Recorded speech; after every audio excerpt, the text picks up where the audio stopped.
Mary? Okay, I'm just waiting for all of the attendees to join. Good morning, everyone. I'm Mary Small, the Interim Executive Officer of the Coastal Conservancy. And before we begin the meeting, I want to make some logistical announcements. The board, the oversight members, our board clerk, our general counsel, the IT team, and I are all in this webinar as panelists. Everyone else is logged in as an audience member. And at this point, we'd like to share a video that provides the public with instructions for participating in this board meeting. Andrew, can you run the video?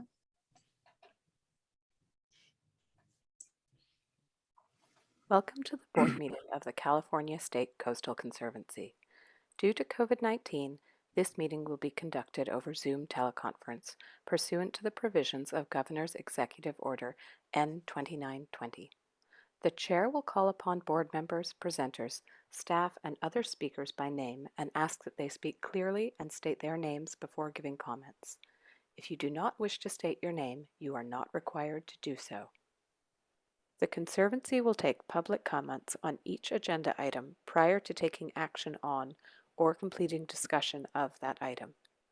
The Conservancy will take public comments on matters that do not relate to a specific agenda item during public comments on non-agenda items.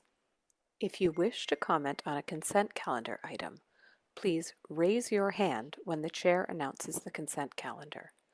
Before, during, or after public comment on the consent calendar, the chair may move items from the consent calendar to the regular calendar for a full hearing at either the same meeting or a later meeting. In order to make a public comment at the appropriate times in the agenda, please raise your hand using the raise hand option on Zoom or dialing *9 from a phone. Then wait to be called upon to speak. If you are attending by phone, you will be unmuted. If you are attending on Zoom, when it is your turn to speak, you will be moved into the participant panel so that you can appear on camera. You may see a blue circle on your screen as you are moved from attendee to participant. Once you are a participant, if you wish to appear on camera, you must turn your camera on. At the end of your comment, you will be moved back to attendee. Phone participants will be re-muted. Public comments will be limited to a maximum of 2 minutes each. Public comments on non-agenda items will be limited to 30 minutes total. This may be adjusted by the chair. If you sent us a public comment by email before 5 p.m. Friday, it will be entered into the record and shared with the Conservancy members, but will not be read aloud. If you submitted a comment in advance of the meeting, you do not need to repeat it during the meeting, though you are welcome to do so. A roll call vote will be taken for all action items. The chat feature will be disabled for the duration of the meeting.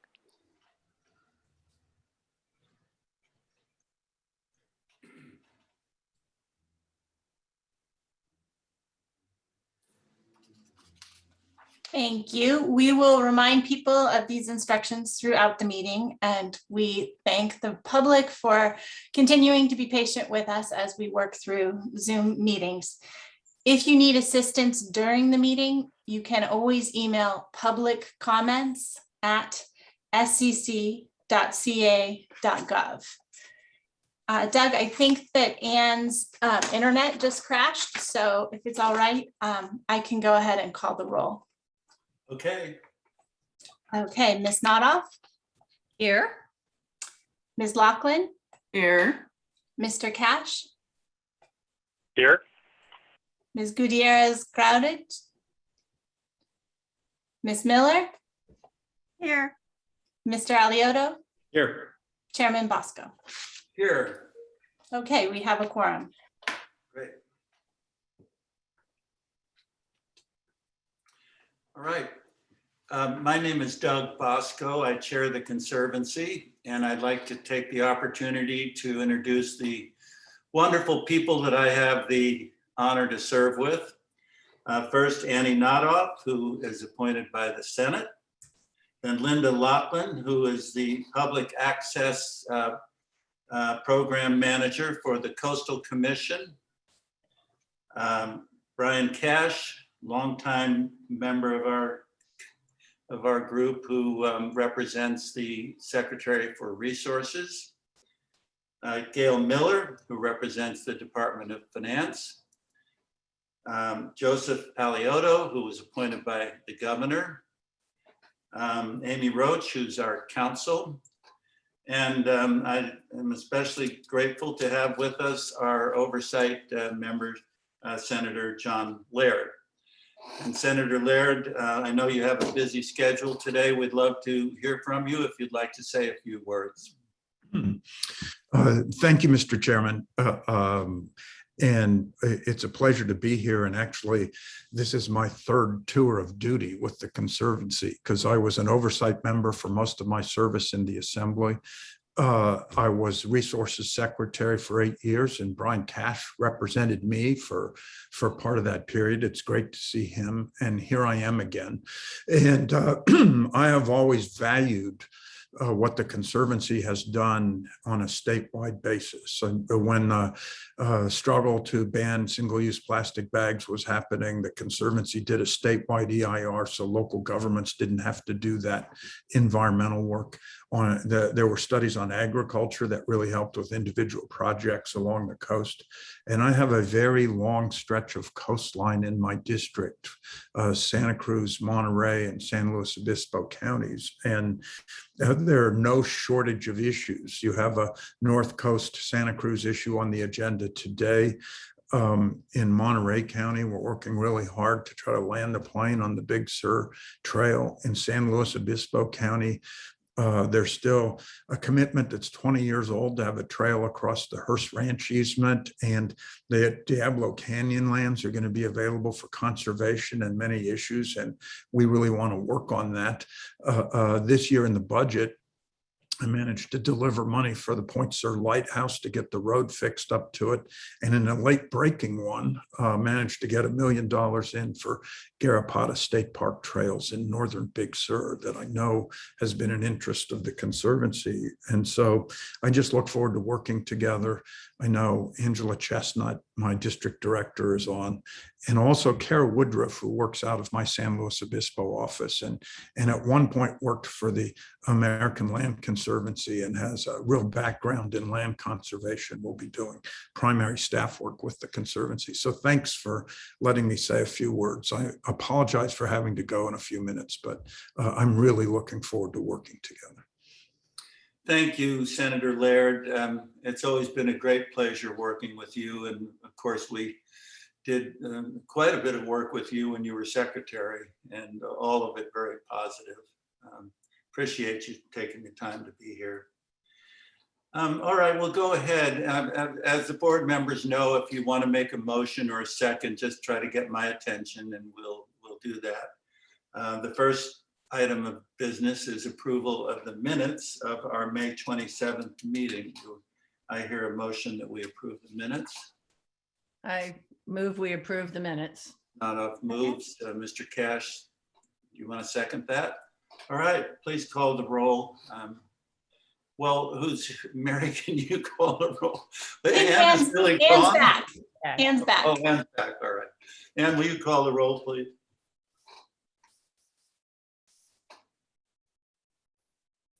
Are you back? I thought she was back. She Is back. It's But she okay. disappeared again. I can call the roll. Ms. Nodoff, Aye. Ms. Lachlan, Yes. Mr. Cash, Aye. Ms. Miller, Aye. Mr. Aliotto, Aye. Chairman Bosco. Aye. The motion passes. The May All right, minutes are approved. Thank you. We have another set of minutes for the June 7th public meeting. Annie, do you want to move, and Brian second, that we approve that? Yes, I move we approve the June Sure. minutes. All right. Anne, will you call the roll on that? Yes. Or Mary? Yes, sir. I can call the roll, sorry. Thank you. I can Ms. call it. Nodoff, Aye. Ms. Lachlan, Aye. Mr. Cash, Aye. Ms. Miller, Aye. Mr. Aliotto, Aye. Chair Bosco. Aye. This motion passes. June minutes is approved. Okay, thank you. We will now have public comment on any items that are not on our agenda today. We're going to limit this period of comment to 15 minutes. And each person that speaks will have 2 minutes unless we have too many people, in which case we may adjust that 2-minute limit. So Chris, do we have any public speakers today? Yeah, we have 6 raised hands right now. All right, so why don't we begin that process? The first person. First person is Jeanette Vosberg. Okay. Go ahead, ma'am. Jeanette, are you there? I think Chris is still moving her in. Hold Slow on. to be promoted here.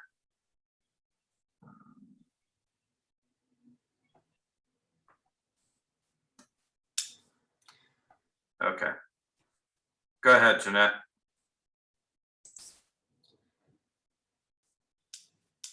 Jeanette, we can see you but not hear you. Are you unmuted?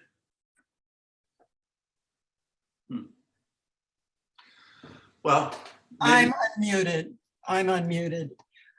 Okay, I am Jeanette Vosberg, Outreach Coordinator for Grassroots Coalition. Yesterday, I watched the Coastal Conservancy's May 17, 2021 Biono-related public comments that began at 1 hour and 17 minutes. And the staff and commissioners' remarks that began at 3 hours and 17 minutes. I am convinced after 26 years of involvement that unless we opt for consensus building like Owens Lake has done, all of our replacements, yours and mine, will be in litigation another 10 or 20 years. Both Patricia McPherson of Grassroots Coalition and Dr. Marge Griswold have invested far more time and investigated far more aspects of seasonally predominantly freshwater wetlands, both up and down the state and specifically at Biono, than I believe experts like Mary Small, who weekly supports digging out Area A, inviting saltwater intrusion, endangering our potential drinking water in our aquifers during an endless drought. Ms. Small weekly supports ripping out areas of the wetlands that support over 1,700 species of plant life and wildlife. I sympathize with you commissioners going over and over the same superficial materials repeatedly. Hundreds of times you have heard impassioned volunteers plead their case. But have you ever asked why? We are not effectively listened to. Proponents of a slow, careful restoration are pleading for a consensus building professional mediator. Yes, it will be expensive and time consuming, but it will allow us to evaluate facts. Look at repeated mistakes like dredging on costly.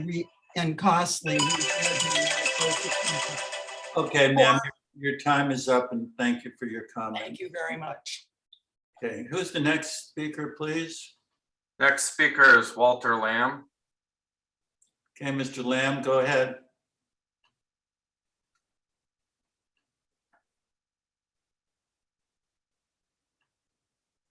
Good morning, board members. Thank you. I'm Walter Lamb, representing the Biono Wetlands Land Trust. I'm going to try to squeeze a little bit into my 2 minutes. Starting with climate change and sea level rise, we all know that these are real threats that are affecting the planet right now, but they're going to affect future generations even more. And I just want to say it was a little unsettling to hear the conversation today about those topics because there was a distinct political ring to it. And what I mean by that is the science and the ecosystems and the planet don't care, how you spread greenhouse gas emissions, on a spreadsheet or in a chart. Doesn't care about what the narrative is you put together on sea level rise. The fact is that the EIR that you created over 16 years and over $10 million fails to address sea level rise, and your staff's starting to admit that. There's little sentences sprinkled in that May 27 staff report.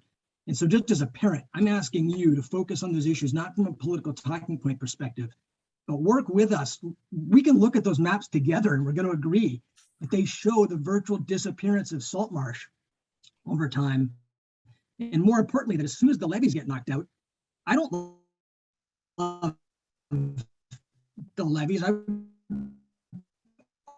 always taught the tides so that instantly we don't start losing mid-level marsh, which is building Spanish sparrow habitat, to low-level marsh, which just isn't. So I know that we sometimes get categorized as, you know, passive or emotional. We're not. We're looking calmly at the science that you produced, and we're asking to have intelligent conversations. But whatever time left, I also just want to say there was a reference to a lawsuit at the May 27th meeting. That was our lawsuit. It was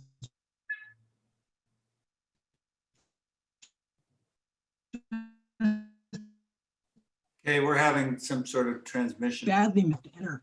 It was necessitated.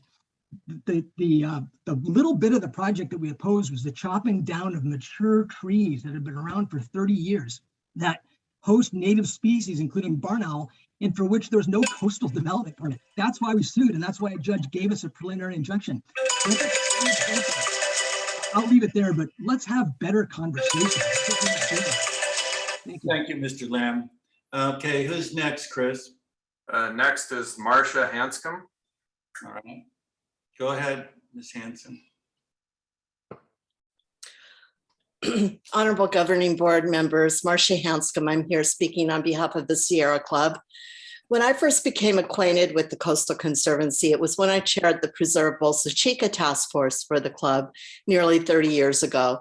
One of the first things I learned was that if there is any meaningful controversy in a community over a specific site, the State Coastal Conservancy would not get near the project. Well, things have obviously changed. The communities surrounding the Ballona wetlands are overwhelmingly opposed to the 9-year construction project that is being touted as a restoration when it is not. With this in mind, your staff thought they needed to provide more state bond money to try to drum up public support from neighborhoods not so near to the site.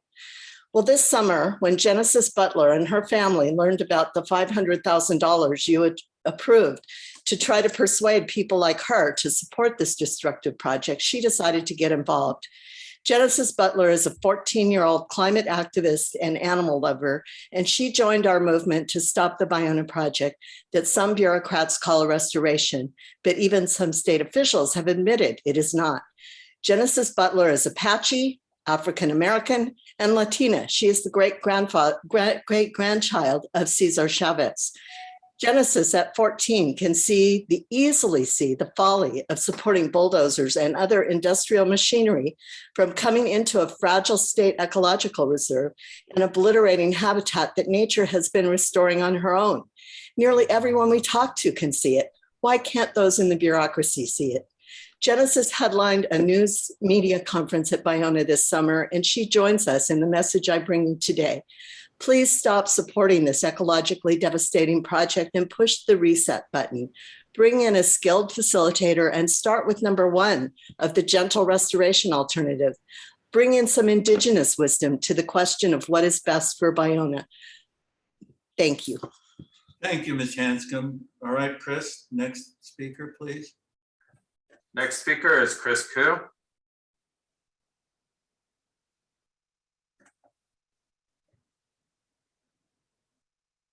Mr. Kuhn, are you there? Yes, can you hear me? Oh, Ms. Kuhn, okay, go ahead, please. Okay, great. Hello. I'd like to address one of the key issues that at least one of you said it was an essential reason why you voted to approve yet another $2 million for the highly controversial, extremely destructive project planned for the Ballona Wetlands State Ecological Reserve. At your May meeting, Conservancy staff casually acknowledged that even 5 feet of sea level by 2100, virtually all coastal marsh habitat in the ecological reserve will convert to mudflat habitat.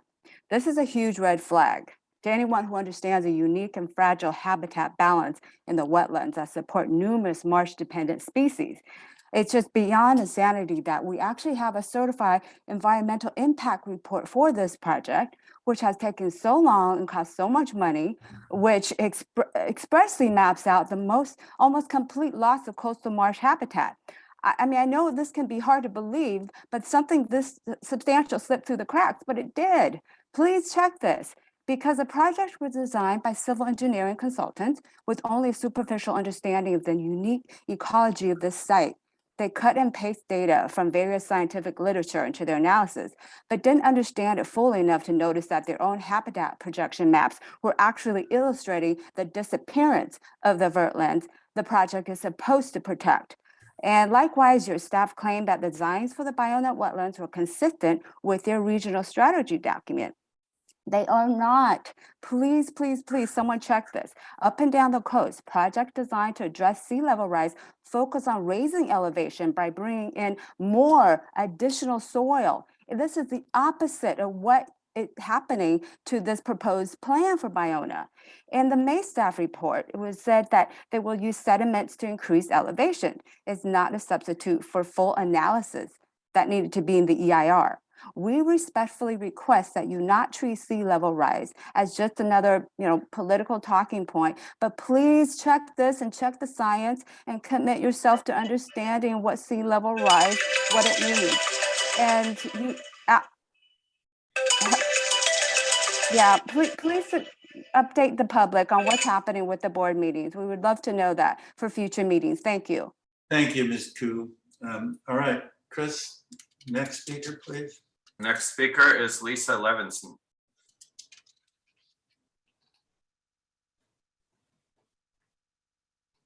Ms. Levinson, go ahead.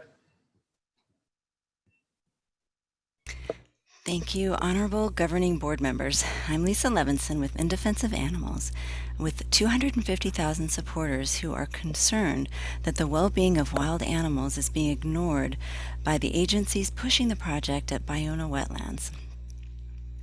Greenhouse gas emissions were misrepresented to you at the May meeting when you approved the $2 million to keep the Biona project afloat.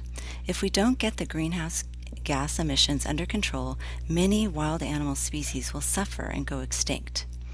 After your May meeting, Conservancy staff manipulated the data on greenhouse gas emissions from the proposed project, giving the false impression that the project could help the state meet its climate goals when the math shows the opposite. The staff report slide showed projections for the year 2100 without offsetting project emissions. Since we urgently need to reduce greenhouse gases, we ask your staff for a simple calculation that shows how many decades it will take to offset greenhouse gas emissions from the project. And we ask for a realistic assessment of the carbon storage and carbon sequestration that would be lost if this site has its precious soils bulldozed and hundreds of acres of willow woodlands, grasslands, wetlands, and coastal scrub erased from the landscape. A nature-based solution to climate change would protect this valuable carbon being stored and sequestered in place. Thank you. Okay, thank you, Ms. Levinson. Chris, are there any others? Next is Michael Fujimori. Okay. Mr. Fujimori, go ahead. Okay, good morning. Honorable governing board members, I'd like to address a big concern that an increasing number of people are raising related to the Biona Wetlands project. And that is a huge amount of money that is being spent on a project that is clearly not a nature-based solution related to climate change. In fact, it's going in the opposite direction. Your agency is ultimately going to be one of the key entities to be held accountable for this. At your May meeting, the Conservancy chair expressed his complete trust in the decisions of the director of the Department of Fish and Wildlife. It is perfectly appropriate and even beneficial for board members to develop rapport and trust with Conservancy staff and staff from other agencies. But it is also essential that you recognize and speak up when there is a clear discrepancy in what you are hearing in the staff presentation and what is clearly stated in the factual record. The obvious message to the public from the chair's remarks is that he and perhaps other members may be predisposed to dismiss out of hand any public concerns about the project. That kind of unconditional deference is why the May staff report listed so many setbacks over the last 2 decades that have kept this project drifting in circles. Active oversight from this board at the time those mistakes were being made could have helped to prevent those mistakes. Finally, when members of the public express concern about dozens of wildlife species that are on the California list of species of special concern, as well as at least 7, maybe 8 now, endangered species which rely on the land at the Ballona Wetlands Ecological Reserve. And we tell you that the specialists and biologists that the state employs in the California Department of Fish and Wildlife, who are most knowledgeable about those species, were never allowed or asked to review the environmental impact report. Don't you think that some questions need to be asked of the director of the California Department of Fish and Wildlife?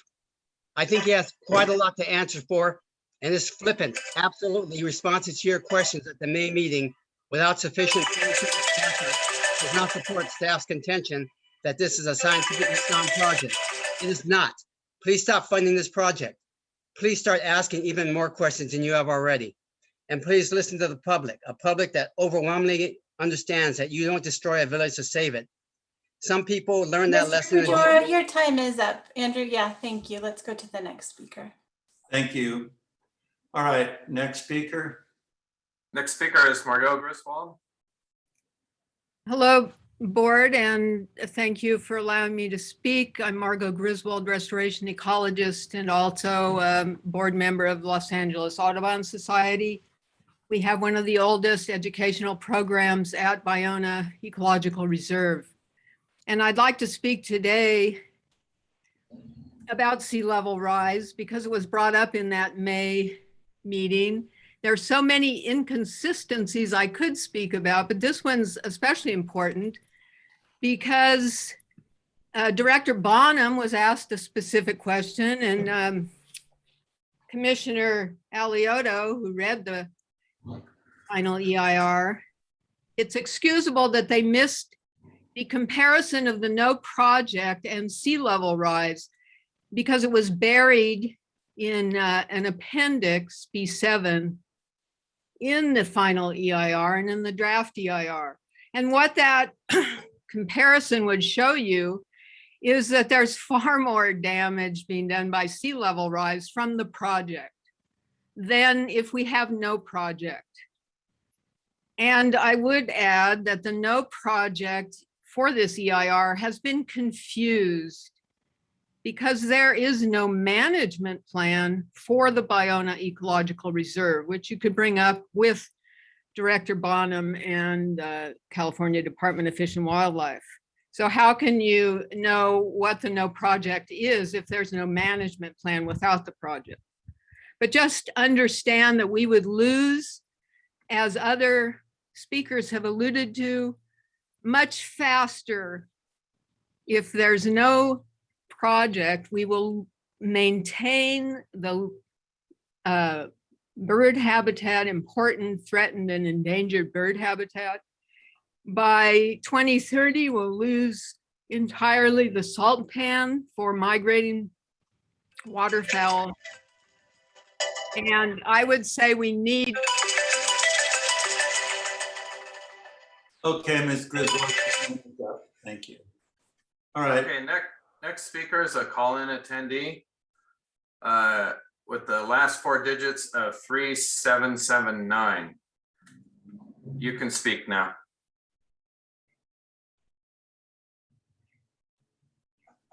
Okay, 3779, go ahead.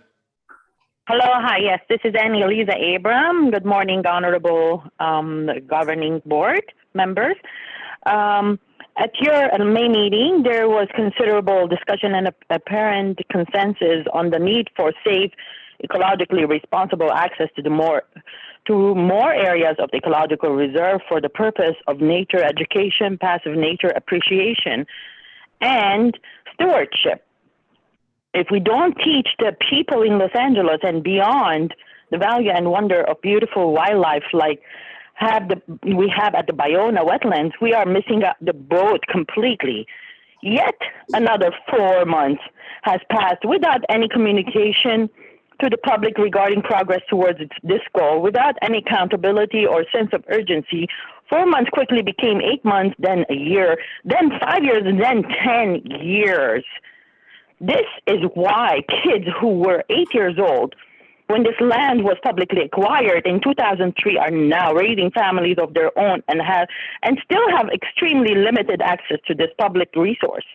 the Little League Baseball team have had unfettered access to the portion of this ecological reserve that is completely closed off to nature advocacy groups in double standard, which flies in the face of the purpose of an ecological reserve. Nature groups are willing to coexist and collaborate with Little League to devise a system that works for both groups, but there has been no effort by the California Department of Fish and Wildlife to facilitate such plan. Likewise, nature advocacy groups are prepared to immediately start conducting educational programs in the area A of the ecological reserve, where the Conservancy has allocated over $500,000 in Prop 12 funds for that very purpose. In May, one Conservancy board member asked the director of the Department of Fish and Wildlife to do everything in their power to increase the equitability of this ecological reserve. We are Okay, I'm sorry, I think your time was up. Chris, how many more speakers do we have? We have 8. Oh, well, we're way beyond our 15 minutes. Okay,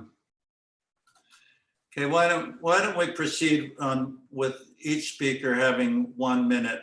I think in the future, we're gonna have to just have this limited to 1 minute because we've got to move on with our meeting. Okay, next speaker is Kathy Knight. Is that acceptable to the board? We go ahead with 1 minute each, or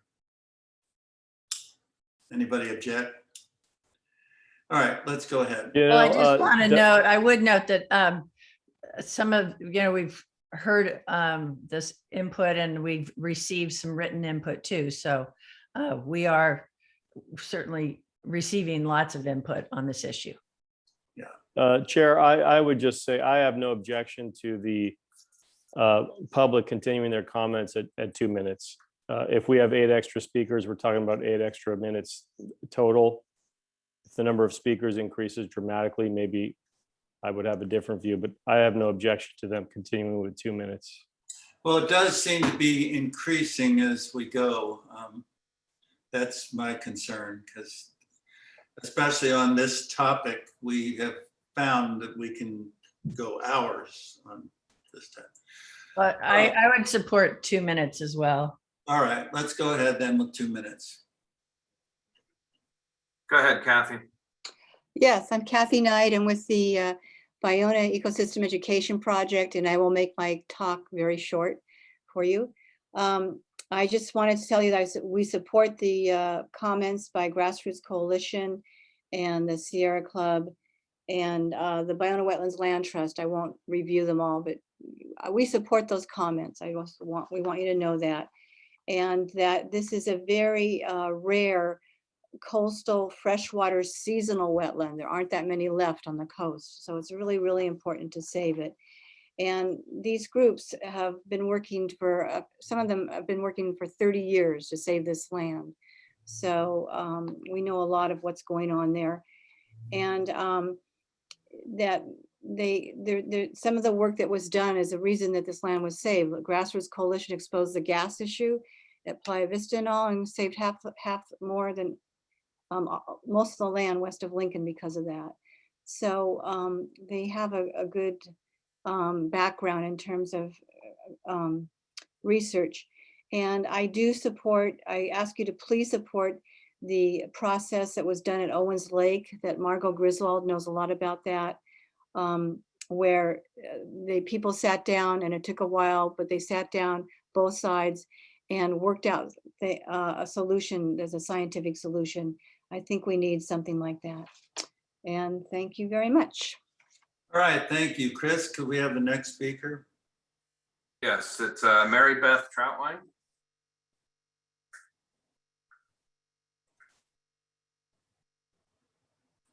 Mary Beth, can you hear us? Go ahead.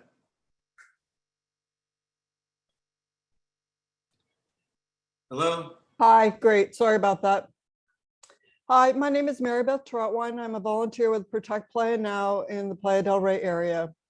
Honorable governing board members, I'd like to address one of the key issues that some of you have asked about at the May meeting when you approved more than 2 million for the Baiona Wetlands construction project that is masquerading as restoration. I don't believe any staff from CDFW or the Conservancy were completely transparent about the issue of SoCalGas and its relationship to this highly controversial project. Your staff cobbled together a few selective and out of context facts to argue that there is no connection between the restoration project and SoCalGas business interests. But this assertion is at odds with the plain language of the environmental impact analysis and other records. Page 28 of the EIR states that the project site includes the Baiona Wetlands Ecological Reserve and the SoCalGas property. There's an active methane gas storage field beneath Baiona Wetlands Ecological Reserve, and while some of the monitoring and extraction wells that are currently on easements throughout the reserve, the EIR states very specifically that most of these wells and pipelines traversing the reserve are not being closed down, but will be moved. The proposed project expressly includes the drilling of new slant wells, which SoCalGas has acknowledged, and will reduce operating costs. While SoCalGas could have independently sought the necessary permits for the upgrade from CalGEM and the Coastal Commission, it is instead chooses to link these efforts to the restoration. In fact, in 2013, Conservancy staff authorized employees of the lead CEQA consulting firm, ESA, to engage in a side project with SoCalGas to seek mitigation credits to offset its upgrading costs. At a time when there is growing urgency and political will to phase out fossil fuels, it's slamming the environmental agencies that would be pretending not to see the connection between the proposed restoration and the ability of SoCalGas to become further in. Okay, Ms. Troutwine, thank you. Your time is up. Chris, could we have the next speaker, please? Yeah, the next speaker is an email address. It's coming@earthlink.net. All right, go ahead. Good morning, honorable commissioners. Can you hear me? Yes, go ahead. My name is Suzanne Cumming. I'm a lawyer, and I'm speaking as a member of Sierra Club and as an individual. Your staff has essentially acknowledged the need to redo the sea level rise analysis and substantially reconfigure the project. But this work can't legally be performed as a post hoc rationale because the CEQA findings have already been certified. The decision to eliminate various restoration alternatives was required to be based on sound data. A lead agency can't use faulty data to select the preferred alternative, then simply go back and correct that data after other alternatives have been ruled out. Further, even setting aside the false baseline of doing nothing as the only alternative to the project, the environmental analysis shows that doing nothing would be less harmful to the coastal marsh than allowing sea level rise to almost immediately start converting mid and high elevation marsh to low level marsh. Mid and high elevation marsh is optimal breeding habitat for Belding savanna sparrow, and low level marsh is not. The Belding savanna sparrow, a bird on the California endangered species list, is one of the primary reasons that the land at Baiona was acquired by the state in 2003. This conversion in habitat is anticipated to begin as soon as the existing levees and West Area B are removed. You can see this by comparing the habitat projection maps for the baseline and the year 2030 on pages 271 and 272 of the EIR. I'd also like to request that staff provide an update to the public and the board during this meeting and for a standard informational agenda item at future meetings to improve communication, transparency, and accountability. Thank you. All right, thank you. Chris, could we have the next speaker, please? Yeah, next speaker is Gabriella Crow. Go ahead, Ms. Crow. Hi, good morning, everyone. My name is Gabrielle Crow. My maiden name is Rocha. I'm on the tribal council for the Gabrielina Shoshone Nation, and I'm actually continuing the work of my grandparents, Vera and Manuel Rocha, and the Baiona wetlands. My goal is actually to give more cultural and environmental education to the area for not only the general public, but for underserved students in the community, as well as using the access that's available to areas that are available now. After years as an environmental educator, I understand the importance of outdoor education for students, especially after this last year that we've had in the pandemic and everybody being indoors, just to be able to see the things that are in your own backyard. And that what better way to be able to protect the things around you if you actually see it with your own eyes. I'm hoping that the Conservancy itself will have more involvement with Indigenous people. And I look forward to further conversations. Thank you. Thank you. Chris, could we have the next speaker, please? Next speaker is Rex Frankel.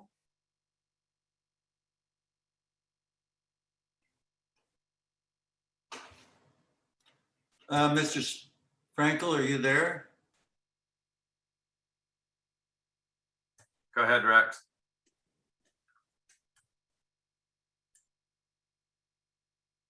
Rex, are you on mute? Okay, go ahead. Okay, the heart of the Baiona Wetlands Project is mechanically dredging several million cubic yards of wetland soil from Baiona Parcel A in order to convert it into something it never was, deep ocean floor habitat flooded with urban runoff. The map that I have accompanying my presentation, which we'll try to hold up for you to see, is page 13530 in volume 23 of the Playa Vista Phase 1 administrative record, available on our website, which is saveallofbaiona.org.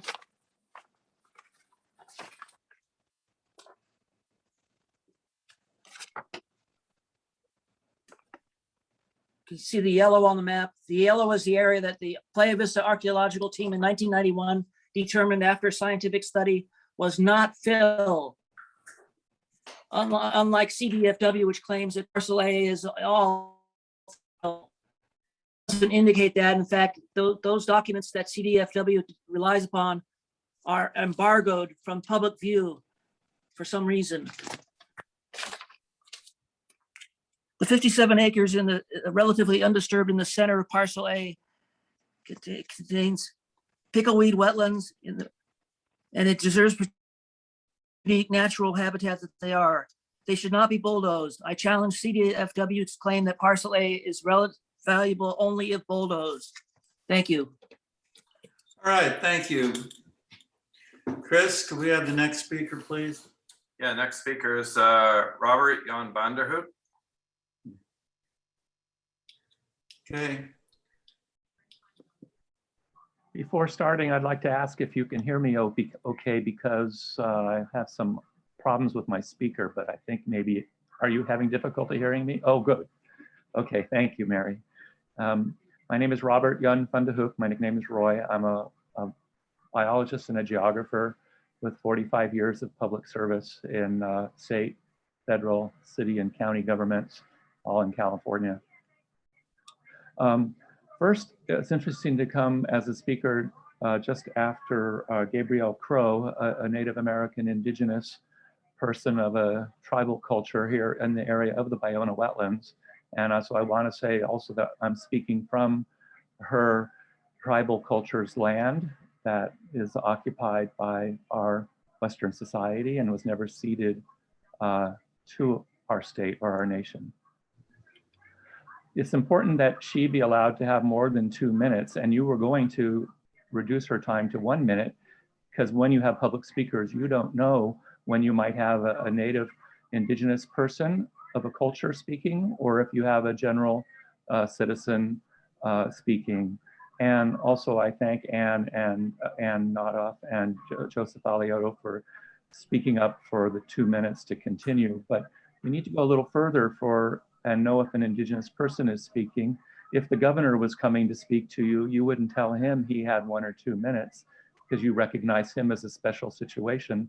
And you had training to recognize sensitivity towards Native American cultures. And it's a great effort if they come to speak to you.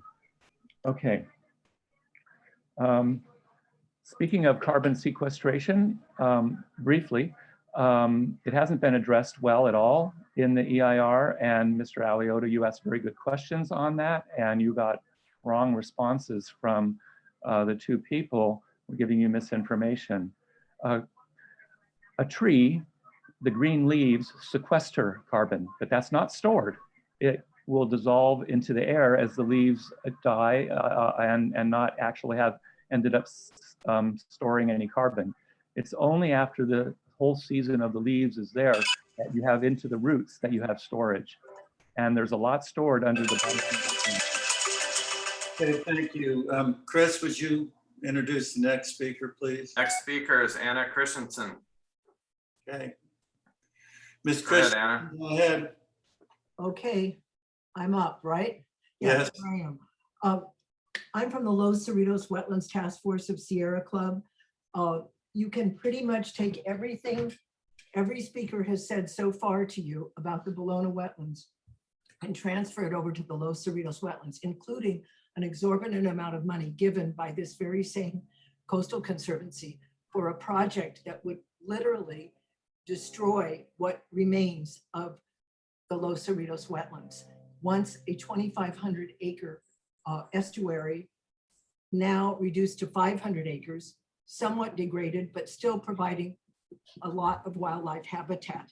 And the same effort, we talk about 30 years, 40 years, Vera Rocha, her granddaughter here, she fought for the Los Cerritos wetlands, stopped a golf course. Generations have come to fight developers directly. Vera Rocha had a concern about large state commissions, even the Native American Heritage Commission, and that was that you become a buffer between the local people. All these people speaking to you are local people, a buffer between them and the developers. And I don't think that's the job of the Coastal Conservancy or the Coastal Commission, is to make the blow take a little longer, a little softer, and be maybe a little less painful to those making the decisions like yourself, a cover, if you will. And so what we have is expanding oil and gas operations. We have Hellman, a gas company, asking to have a new gas plant with no EIR in Seal Beach in the wetlands. And we have the last ancient salt marsh on the whole California coast. I know I only have a couple minutes, so I wanted to say that Travis Longcore with LA Audubon, we wondered, why is this happening? It's not just in one place, it's all up and down. And what he said is that this was based on a model of San Francisco and San Diego bays, in which salt marsh conversion was appropriate. But it's inappropriate. Okay, thank you, Ms. Christensen. Chris, can we have the next speaker, please? Yeah, last speaker, Patricia McPherson. All right, Ms. McPherson, go ahead. Hello, Patricia McPherson. I'm president of Grassroots Coalition. First, I'd like to start with regard to the meeting that occurred in May, with regard to comments made by Director Bonin that the SoCal gas facility had no impact upon the project and vice versa. That is absolutely false. The CDFW plan impacts SoCal gas by the intrusion of saltwater wetland, or as a saltwater bay that they wish to put in there. SoCal gas has a long history of saltwater corrosion causing leakage of its gas storage wells, both at the coastal edge interface and with saltwater at depth from the formation brine water. This is a problem that is very well known. Introducing a full tidal bay over this SCG operation simply enhances the opportunity for leakage. CDFW cited its desire to remove the SoCal gas infrastructure. However, the infrastructure removal is only superficial. Those wells do not get removed. That salt water will continually impact the wells forever. All you need to do is look into the channel itself and look at some of the abandoned wells that are leaking gases to the surface out there. I'd like to address also the aquifer issues and the fresh versus saltwater. We have never asked for a strictly freshwater wetland. Ballona wetlands is a predominantly seasonal freshwater wetland. Contrary to what Ms. Small said, the waters underground still flow throughout the area. The Ballona Channel is not the only area of water that moves down through the area, as is evidenced by Playa Vista's EIR citing the water table at or near the surface. Right now, CDFW has been part of removing the fresh water from Baiona with illegal drainage that the California Coastal Commission cited them for violating the Coastal Act. Grassroots Coalition sued. We've had those drains stopped with the help of the California Coastal Commission, but there is still water that is being drained from Baiona by Playa Vista that needs to be stopped. All right, thank you, Ms. McPherson. Okay, Chris, is that it for the list of speakers? Yeah, there are no more speakers. All right, we'll now move on to the next item of business, which is the consent items. And these are matters that are either less than $250,000 or are continuations of previously approved projects. Are there any public comments on the consent calendar, Chris? No, sir, we do not have any. Pardon me? Okay, there's no comment on the consent calendar. Do the board members want to remove any items from the calendar consent? Okay, then do I have a motion that we approve the consent items? I'll move, Mr. Chair. Who did that? Gail. I second. Okay. Gail moved. Brian seconded. Okay, Ms. Miller moved and Mr. Alioto seconded. I just wanted to remark that in reading through the consent calendar, I thought that both the access in La Jolla that's taken over 40 years for the Conservancy to get going is in partnership with local entities is an example of the value of an institution like the Coastal Conservancy that stick with a project for so long and produce access for the public after so many years. So I did want to highlight that. With that, I'm happy to call the question.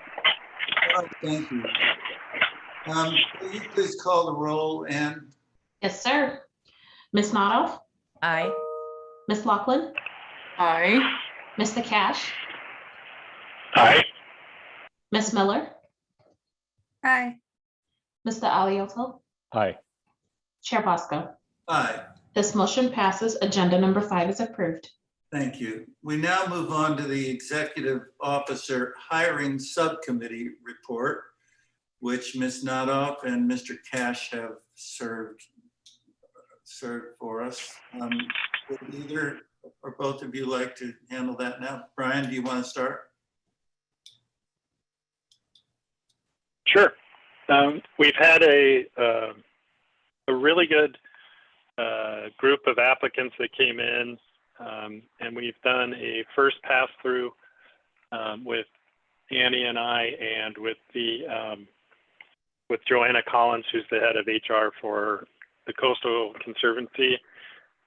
A very talented group, and we scored those applications, and we whittled those down to 5 applicants who we are going to interview over the next couple weeks. And then from there, we plan on bringing forward the top candidates to the board for an interview after that. Annie, do you have anything else that you want to add? No, that covers it. It's just, I just reiterate, it was encouraging to see the quality of applicants that we received. And, I think our interviews are scheduled. We should be done with the first set of interviews by the first week of October, and hope to have some recommendations to the board soon. All right, Mary and I had a discussion about when the board receives the finalists. And first of all, should we have a special meeting for that? And then secondly, should we have an in-person meeting for that? My thinking was that we should have a special meeting just to consider that item. And secondly, that it would be my preference to have a personal meeting, because I think it's easier to learn about people that way than it is on Zoom. But that's just my thinking. I would like to ask the board members what you you all think, of course. Go ahead, Joseph. Thank you. Thank you, Mr. Chairman. So I agree with both of what you just said, both the idea of having a special meeting, but also having something in person to the extent that we're able to do that. And then I also just wanted to comment on the fact that I am fairly confident that the brevity of the report that Mr. Cash and Ms. Nodoff just gave, I'm sure, is not reflective of the amount of time and effort and complexity that they have endured during the course of this process. So I just wanted to say thank you specifically to both of you. Point very well taken. I can't think of two people on our board that I would trust more with an important decision like this. So thank you. Well, I'll have to say Joanna makes it easier than I thought it was going to be. She's done such a good job of organizing everything and helping us get our thought processes together. And so I think we have a pretty good team working on this, and I'm confident that we're going to have some, exciting recommendations for you to consider. Great. Well, keep up the good work, and we'll then schedule a special meeting of our group, and then hopefully in person. Yeah, there's a few of us, Mr. Chairman, that we're in the booster group, right? So we'll be boosterized by then. Well, be sure to bring your... Mr. Chair? Mr. Chair? Yes, Mr. Cash. Yeah, just wondering, is this meeting going to be a closed session meeting because we're going to be talking to candidates? Yes, it will be. Okay. Got it. I would be willing to offer up this nice building here in the background as a place for the meeting if we wanted to do that. And is that the Resources Agency building? Yes, this is our new building. Oh, wow. Well, that would be exciting. All right. Well, if there's no objection to that, let's do that. So now we've planned the whole thing except for who's going to be chosen. All right. Okay, thank you. As the next item is on the executive officer's report. Mary, go ahead. Thank you. And I expect for you to give me a hard time, Doug. This may be my only executive officer's report, so I made it really long. There's several items. I think we wanted to take public comment. If there's any public comment on any of the items, we thought we would take that at the outset. So if anyone has a comment, they should raise their hand, and then we'll try and go kind of quickly through those items. I'm not seeing any raised hands, but I'll give it a minute. And in the meantime, Chris, you could turn Debbie Ruddick into a panelist. She's going to give the first legislative report. I don't see any raised hands. Okay, let's hear from Debbie.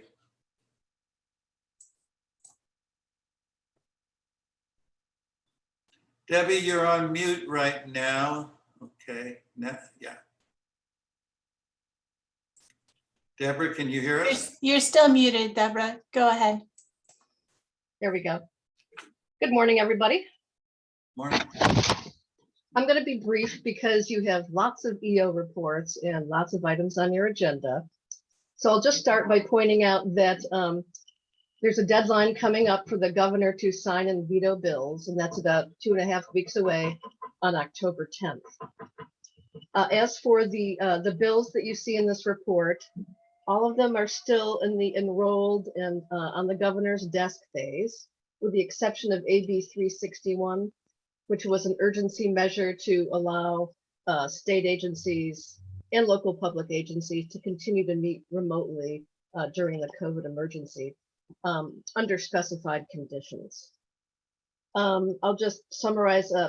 I started off with budget trailer bills and SB 170, which is still awaiting action by the governor, provides about $92 million to the Coastal Conservancy for a variety of project earmarks, general fund plus coastal trust fund for Hollister.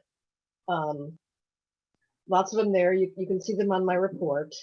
And then SB 155 also enrolled, would give Coastal Conservancy about $500 million over 2 fiscal years, 350 for 22-23 and 150 for 23-24.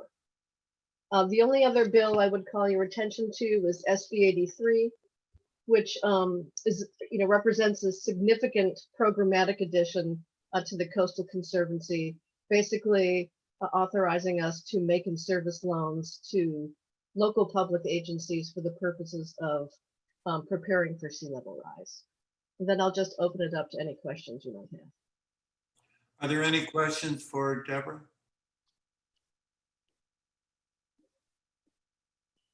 Well, thank you for your report, Deborah.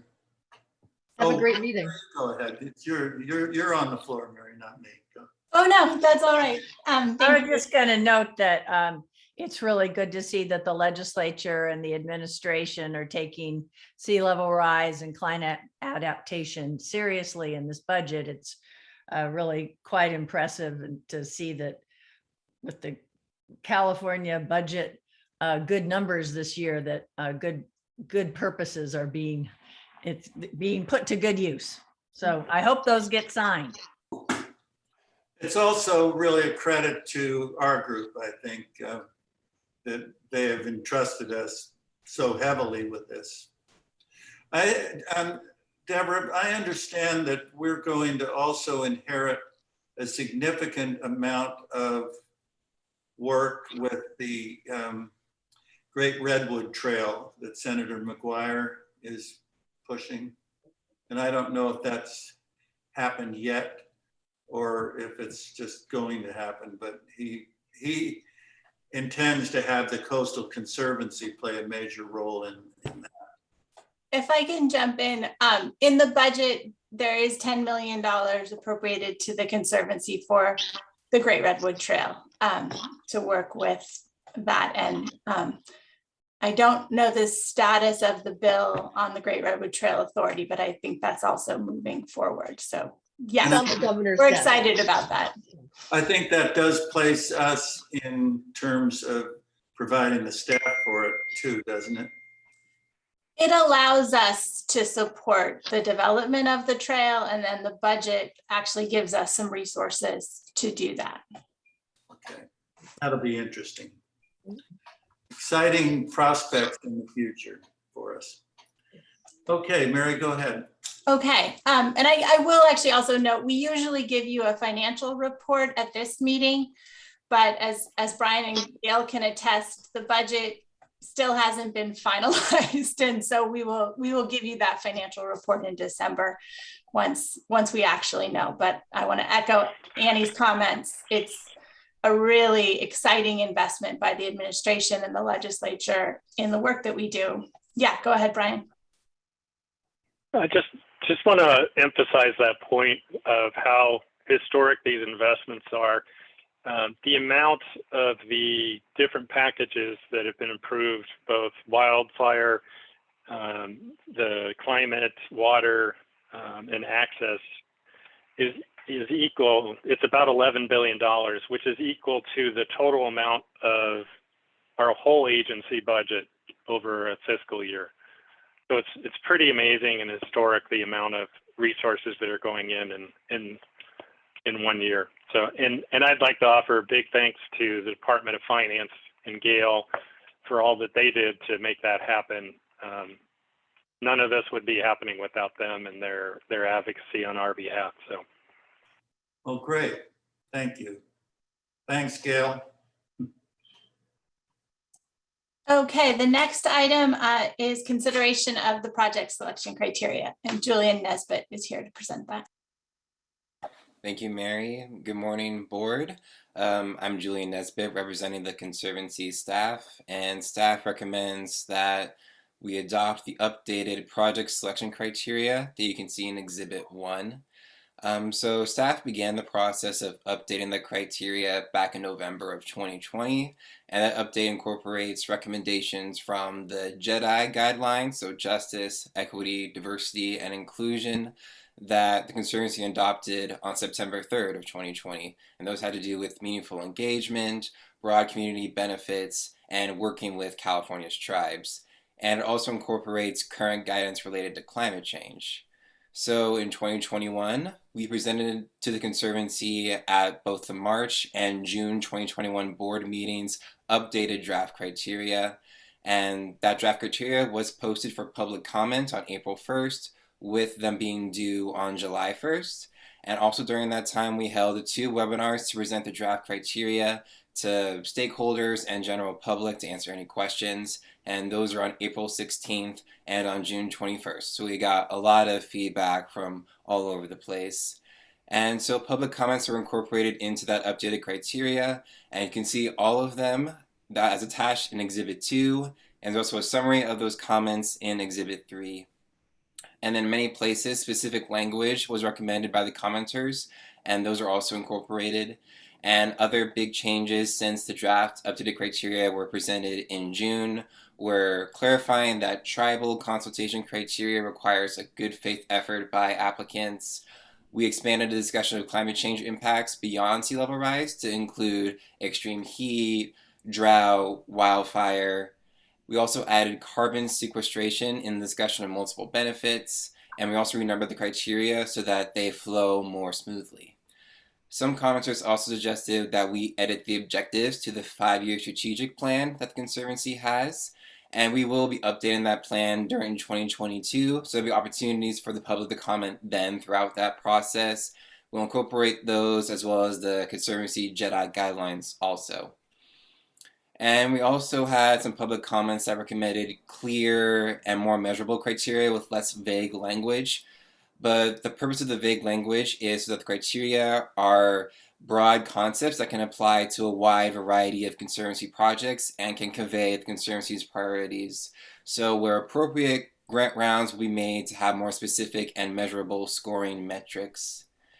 And then overall, the structure of the criteria is the same as it was when it was presented back in June, with eligibility criteria that are required for all Conservancy projects no matter what, and selection criteria, which aren't all required, but are just used to prioritize projects. Given the broad range of project types funded by the Conservancy, not all criteria are going to be applicable to every project.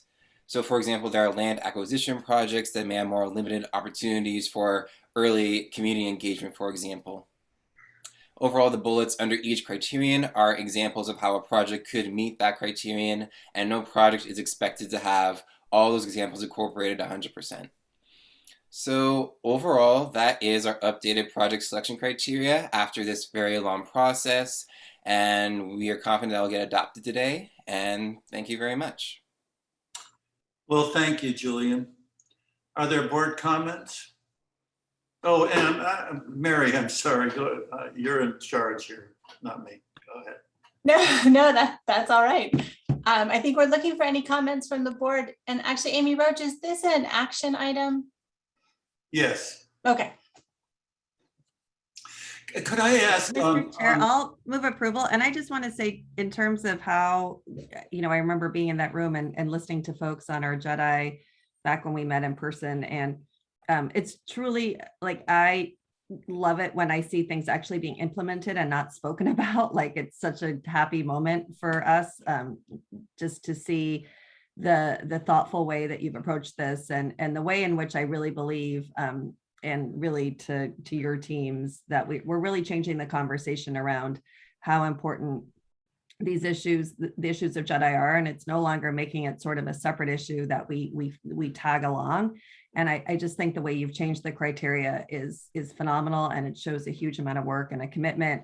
And I hope that we really start showing people what our commitment to access and to equity in all issues of the environment and all issues of climate change. I do think the package that you've all been speaking about, Mr. Cash was addressing, really sees that as a priority, and just a huge debt of gratitude to the Coastal Commission specifically, because I think you've done more on this, and it's just such a pleasure to get to move the criteria. So thank you.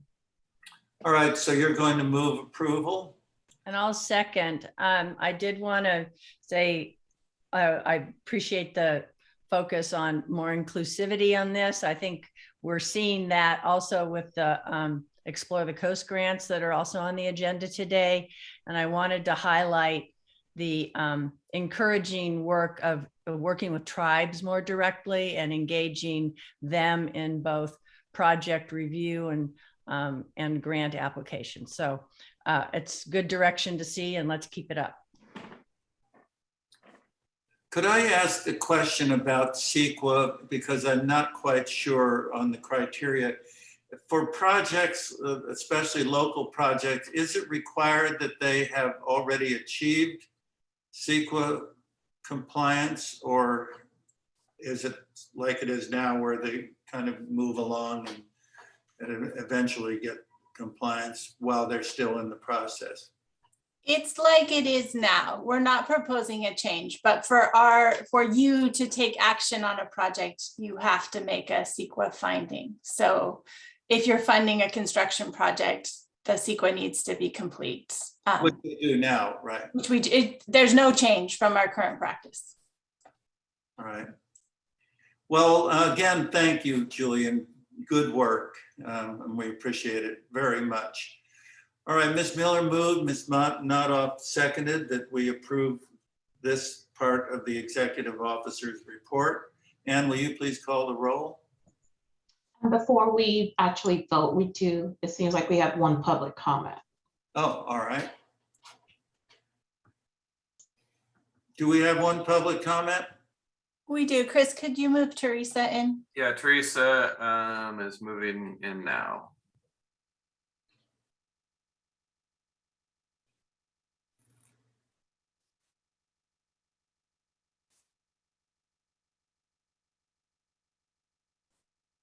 Teresa, are you there? You're on. Sí, estoy aquí. Okay, go ahead. Pero el idioma que yo uso es español. Dale, Teresa, hablo español. Si quieres hablar en español, yo estoy. Okay, yo nomás les quiero decir que apoyen los proyectos que están haciendo MRCA en Lechuza. Espera un momento, que she supports the projects that MRCA. Yeah, MRCA, I think this is at Lechuza. Yeah, about the Vale, ok. Gracias, por favor. Y porque es muy importante que la gente latina y hispana tengamos acceso a las playas, pero que también. Espera un momento, that it's really important that Hispanics and Latinos get access to the beach. Okay. Should we ask this participant to perhaps reserve her comments until this item is being discussed? Sí, porque ahora no discutimos Teresa. Si quiere esperar un momento, a ver dónde estamos en la agenda. Aunque lo que dices es muy importante. Estamos en el número 5 y lo que quiere discutir usted es el... And where is it in the agenda? Which number? The Item 12. Es el 12. Si quiere puede volver en el 12. Está No bien. sé si tiene tiempo usted. Y si Sí, no, claro. yo puedo decir. Teresa, ¿puede volver cuando estamos en el 12 o no?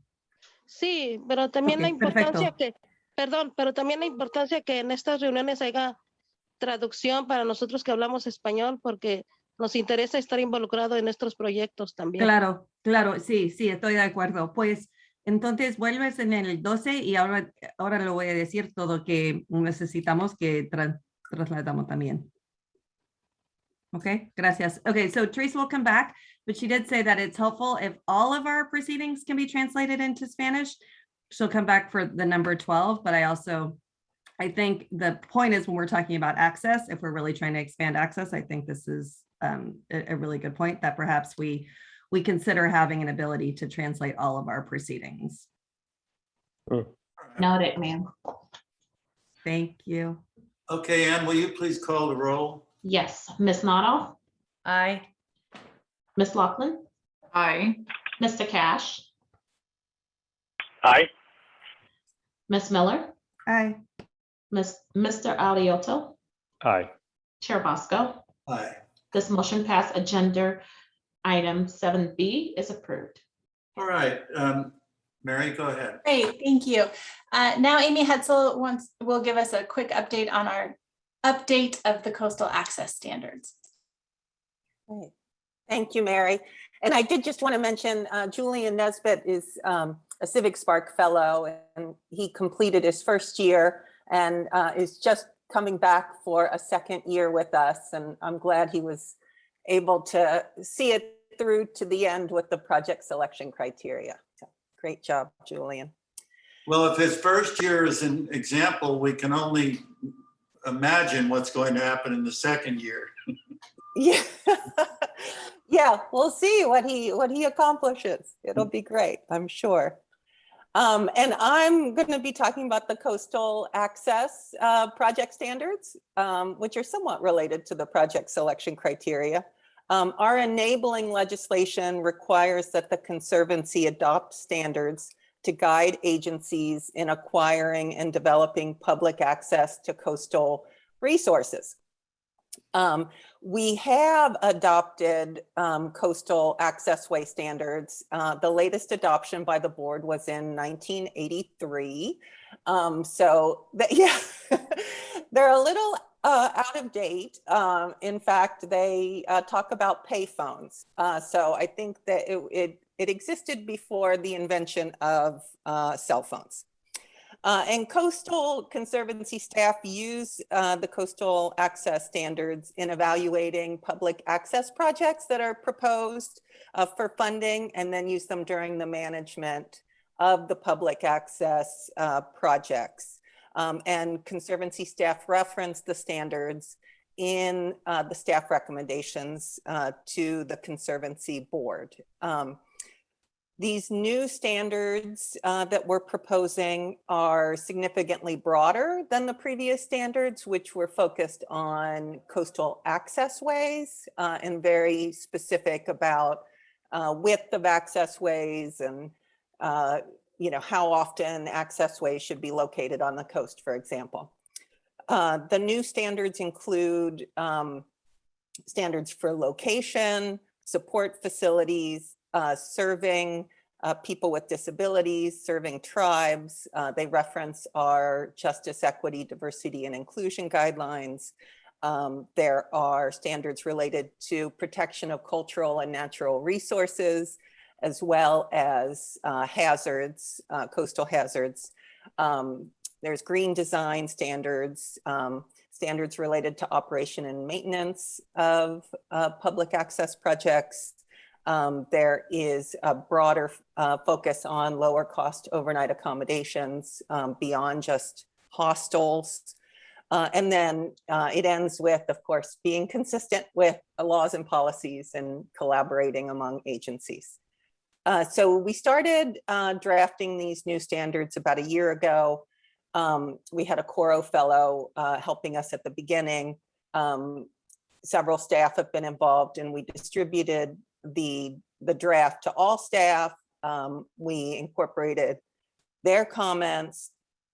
And then a couple months ago, we shared with Coastal Commission staff, with Linda to be exact, with state park staff, with several county parks departments, with regional open space districts, and with some of our Explore the Coast grantees.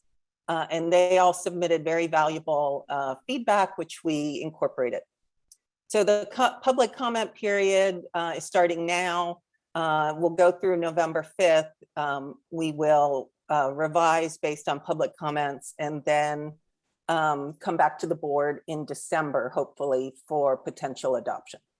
So that is the coastal access standards. And if you have any comments on them, would love to hear. Thank you.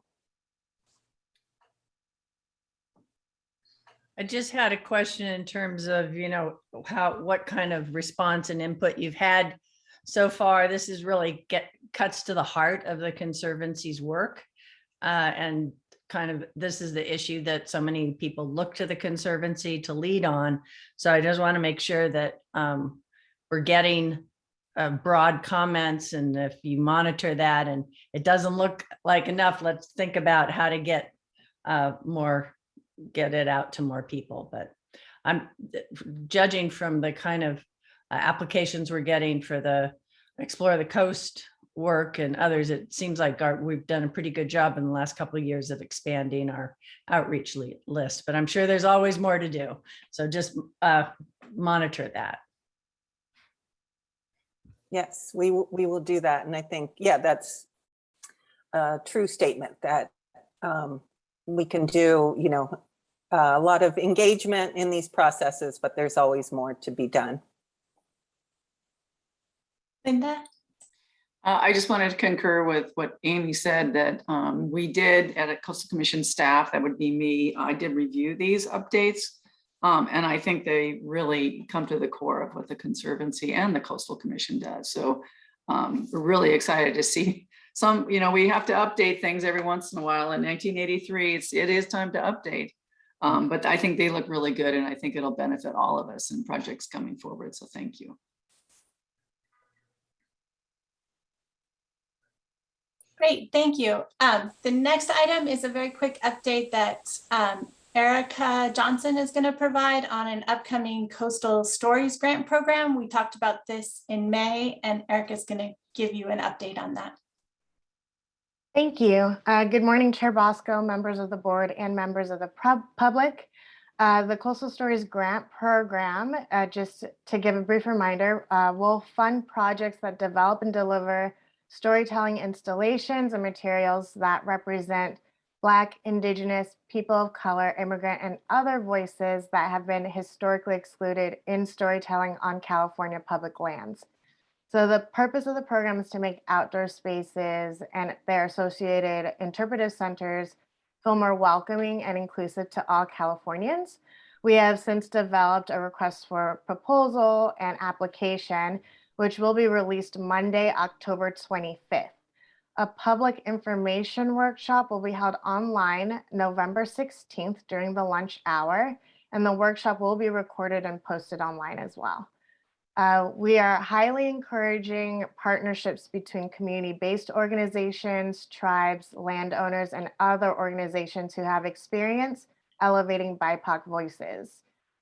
We will be accepting applications on a rolling basis with a priority deadline of January 31st, 2022 to be able to receive funding this fiscal year.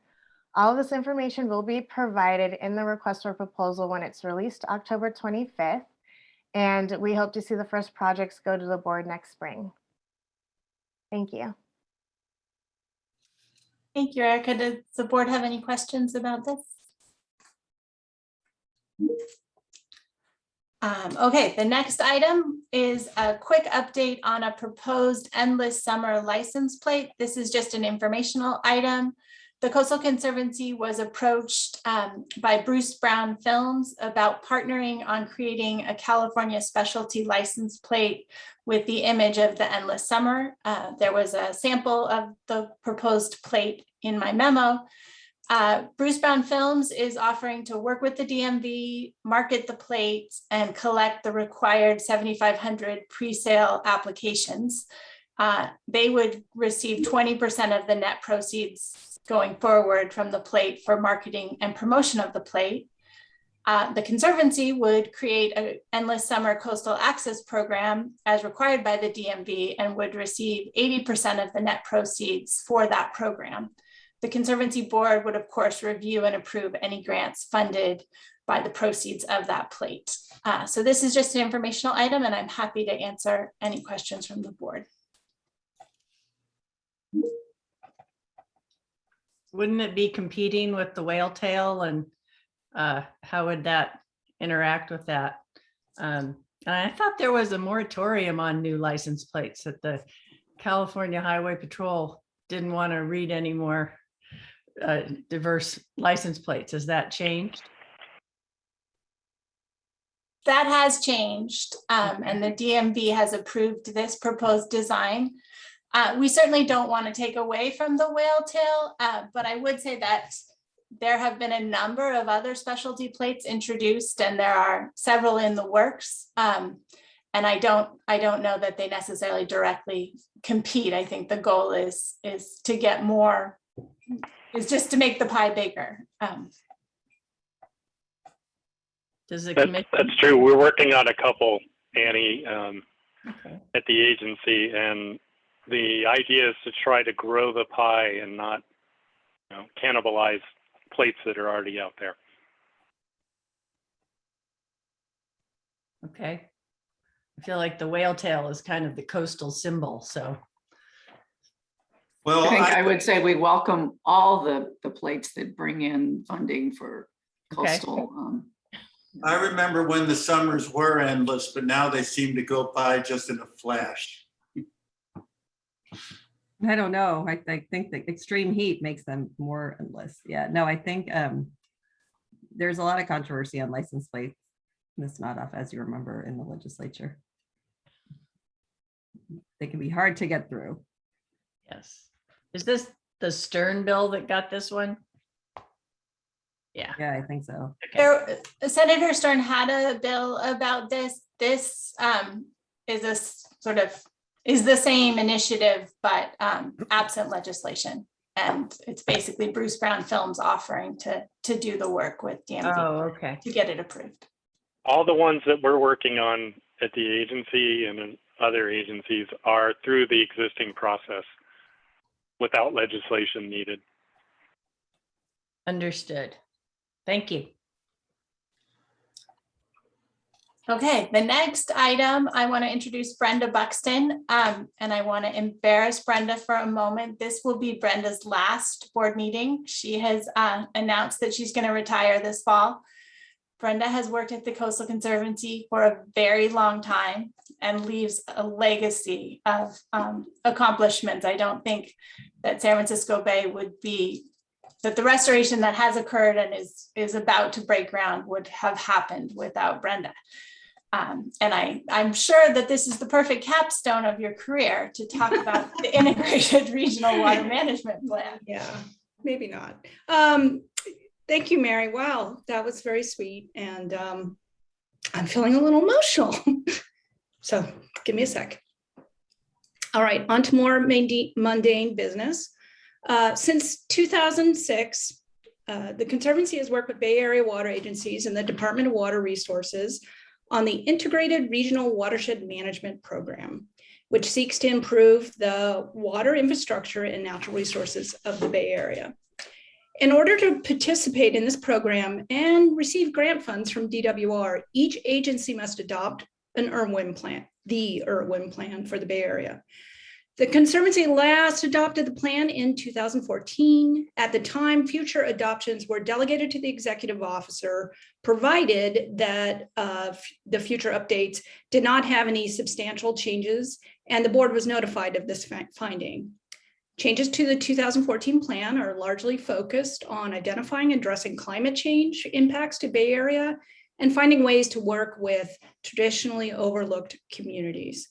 While these are welcome additions to the plan, they do not substantially alter previous versions or change the spirit of the IRWIN. So consistent with the 2014 resolution, this plan will be considered adopted unless I hear otherwise from the board today. Does anyone have any questions or comments? Mary, if I could interrupt your report, this comes as a surprise to me that Brenda's going to be retiring, and I think I can speak on behalf of the entire board to, first of all, say that I'm sorry. I mean, I hope it works out well for you, but it's a real loss for us. You've done a great job. I always enjoy hearing your presentations. They're thoughtful and concise and always very appropriate. So good luck, Brenda, and thank you on behalf of all of us. Thank you. It's I'm looking forward to retirement. I'm going to study a lot more Italian, but it's been a real, I mean, I've been here since I was 12. So it'll be a big change. And even though I'm very positive about it, it's a quite a threshold that I'm stepping over and change. And I think you probably haven't seen the last of me. And Gail, maybe you can add Brenda to the happy hour planning. Oh, There we go. Excellent. All right. No, Brenda, make these changes like you are when you're young. Yeah. Great, thank you. The last, I know we finally come to the end of the executive officer report, and that is a proposed meeting schedule for 2022. This is an action item, and we are proposing meeting dates of February 3rd, March 24th, May 5th, September 22nd, and December 1st. This is a change to the what we sent out in the original board package to avoid a conflict with a CalSTARS meeting for the first meeting of the year. And if this schedule is approved, Annalika will send you out a clear list of the meetings for next year. Okay, this is an action item. So do we have a motion to approve this? I move. Okay, Mr. Alioto moves, and Ms. Laughlin, did you raise your hand? Oh, no, sorry, just scratching. Oh, all right. Annie, do you want to second this? Sure. Okay. Ann, will you call the roll? Yes, sir. Ms. Notoff, Aye. Ms. Laughlin, Aye. Mr. Cash, Aye. Ms. Miller, Aye. Mr. Alioto, Aye. Chair Bosco. Aye. This motion passes. Agenda item G is approved. Okay, and obviously we'll monitor this to see if and when we can go back to in-person meetings. But for now, I guess we'll stay in our current modus operandi. All right, Mary, is that the end of your report? That concludes my report. Thank you. Well, thank you. Okay, now we're going on to the project portion of our agenda, and we'll start with the Central Coast and item number 8, which Rachel Couch will present. Rachel? Oh, actually, Andrew, why don't you go ahead and play the video? Thanks. Coastal Conservancy Board. My name is Rachel Couch, and I will be presenting the Davy Brown Fish Passage Project. Staff recommends the Conservancy Board authorize disbursement of $755,820 of Proposition 1 funds to Earth Island Institute to remove 2 low-flow fish migration barriers, replace them with free-span vehicular bridges, and restore habitat on Davy Brown Creek. Once completed, the barriers will improve steelhead access to 3.13 miles of additional stream habitat. As shown on the map, the project is located along a creek of the Upper Sisquoc, which is one of 2 main forks of the Santa Maria River watershed in north-central Santa Barbara County. The project is located within the Los Padres National Forest southeast of Santa Maria. The hatched area on this map was burned in the Zaca fire in 2007. The project area has year-round creek flow and has provided valuable refuge habitat for steelhead and other aquatic species from impacts of the fire, such as loss of riparian habitat and increased sedimentation. Funds will be used to demolish 2 Arizona crossings, the Lower Sunset and Upper Sunset Valley crossings. They will be replaced with bridges and the adjacent habitat will be restored. Removal of the barriers along Davy Brown Creek will allow fish downstream and upstream of the barriers to access deep, cool water refuge during times of duress caused by varying environmental factors. The stream reaches above the barriers have been designated by the National Marine Fishery Service as critical habitat for steelhead. The project would restore access to these stream reaches and contribute to enhancing aquatic habitat and sustaining the steelhead population. This is a photo of the Upper Sunset Valley crossing, with water flowing from right to left over the road. The project will also benefit people who visit the National Forest for recreation by allowing safer passage for cars, bicycles, horses, and pedestrians across the creeks during high flows. Thank you for your attention. I would be happy to answer any questions you may have about the project. A representative from Earth Island Institute is here and would like to say a few words.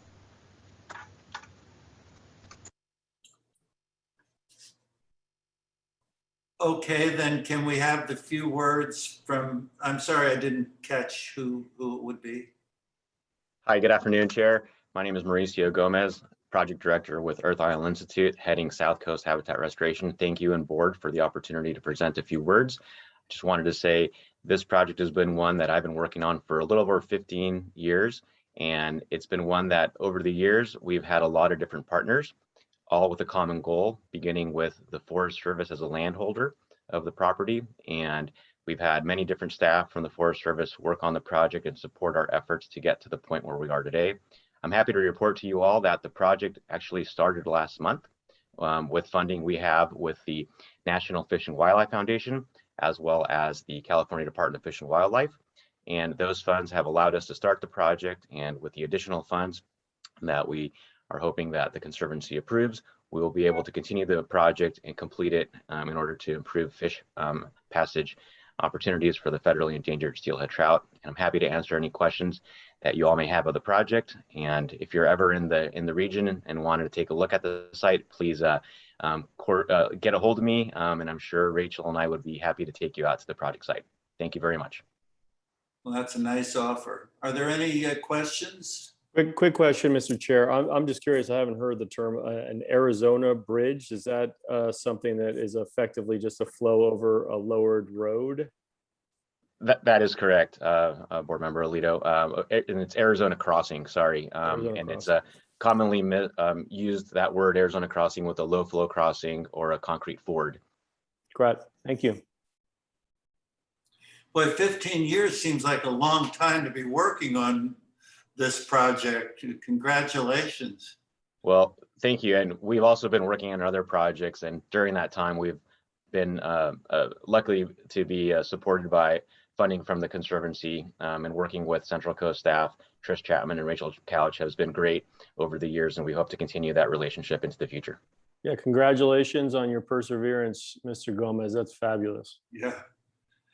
All right, are there any public comments on this? Chris? Okay. Not hearing any. Are there any other? No public comments. Okay, thank you. Are there any other board comments? All right, who'd like to move approval of this? I would, please. Okay, Mr. Aliotto moves. Mr. Cash, do you want a second? That's item 8. All right, and we call the roll, please. Yes, sir. Ms. Notoff? Aye. Miss Laughlin? Aye. Mr. Cash? Aye. Ms. Miller? Aye. Mr. Aliotto? Aye. Chair Bosco? Aye. This motion passes. Agenda number 8 is approved. Okay, thank you very much. Thank you very much. All right, we'll now move on to item 9. Andrew, will you please play the video for that? Tim Duff is going to be our host for this one.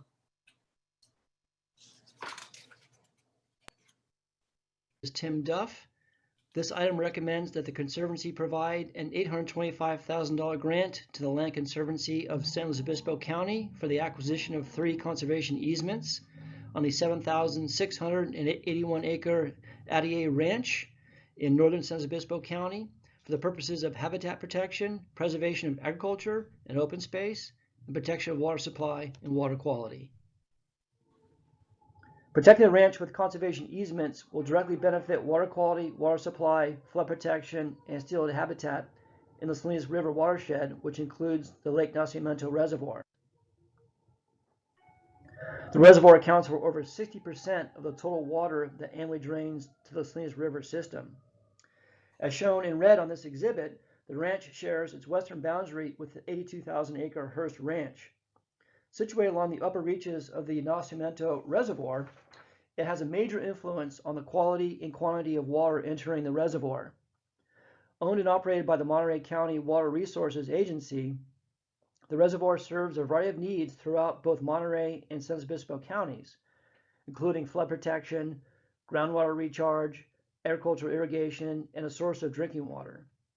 The reservoir provides an estimated 200,000 acre-feet of water per year in the Salinas River system and over 15,000 acre-feet of water annually to several communities in San Luis Obispo County that depend on this water to diversify and stabilize their municipal water supply.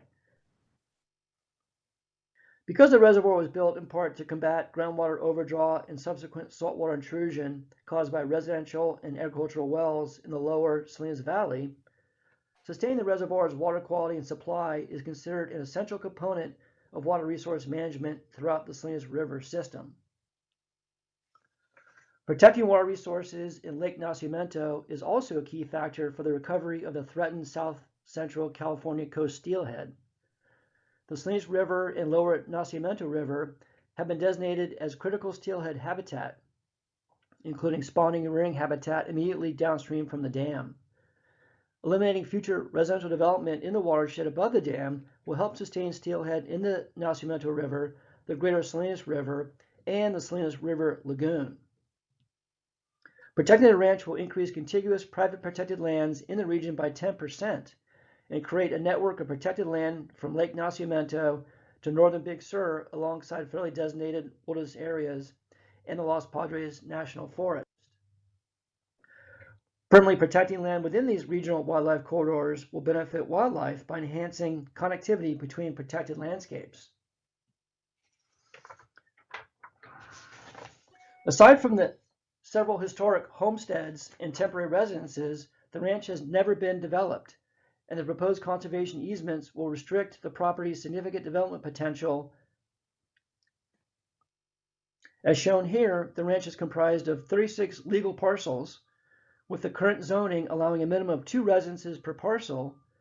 A total of 72 homes could be built across the ranch, not including farm support dwellings. With abundant water supplies and potential for developing convenient road access, the ranch is highly susceptible to both residential development and conversion to more intensive agriculture such as orchards or vineyards. In recent decades, subdivision and residential development have occurred around the Nacimiento River. As shown here is the community of Oak Shores on the reservoir just 2 miles from the Adia Ranch.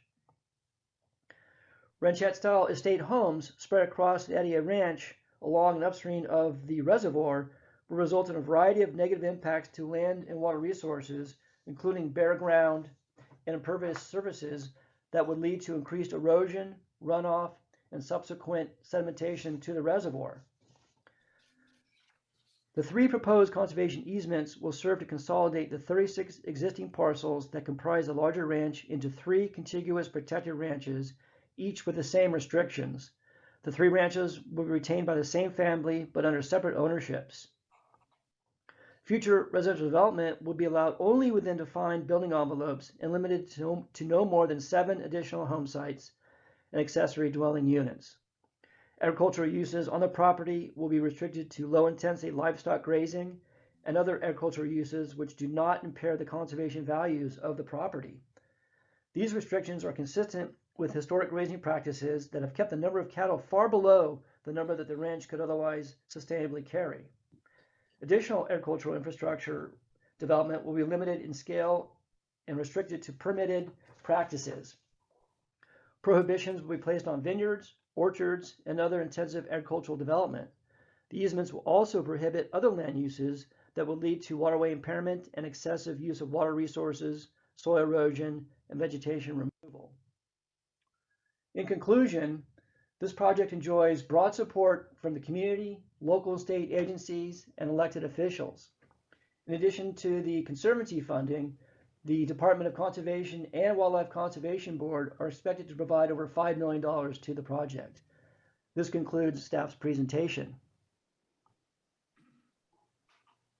All right, thank you, Tim. Are there any questions or comments from the board?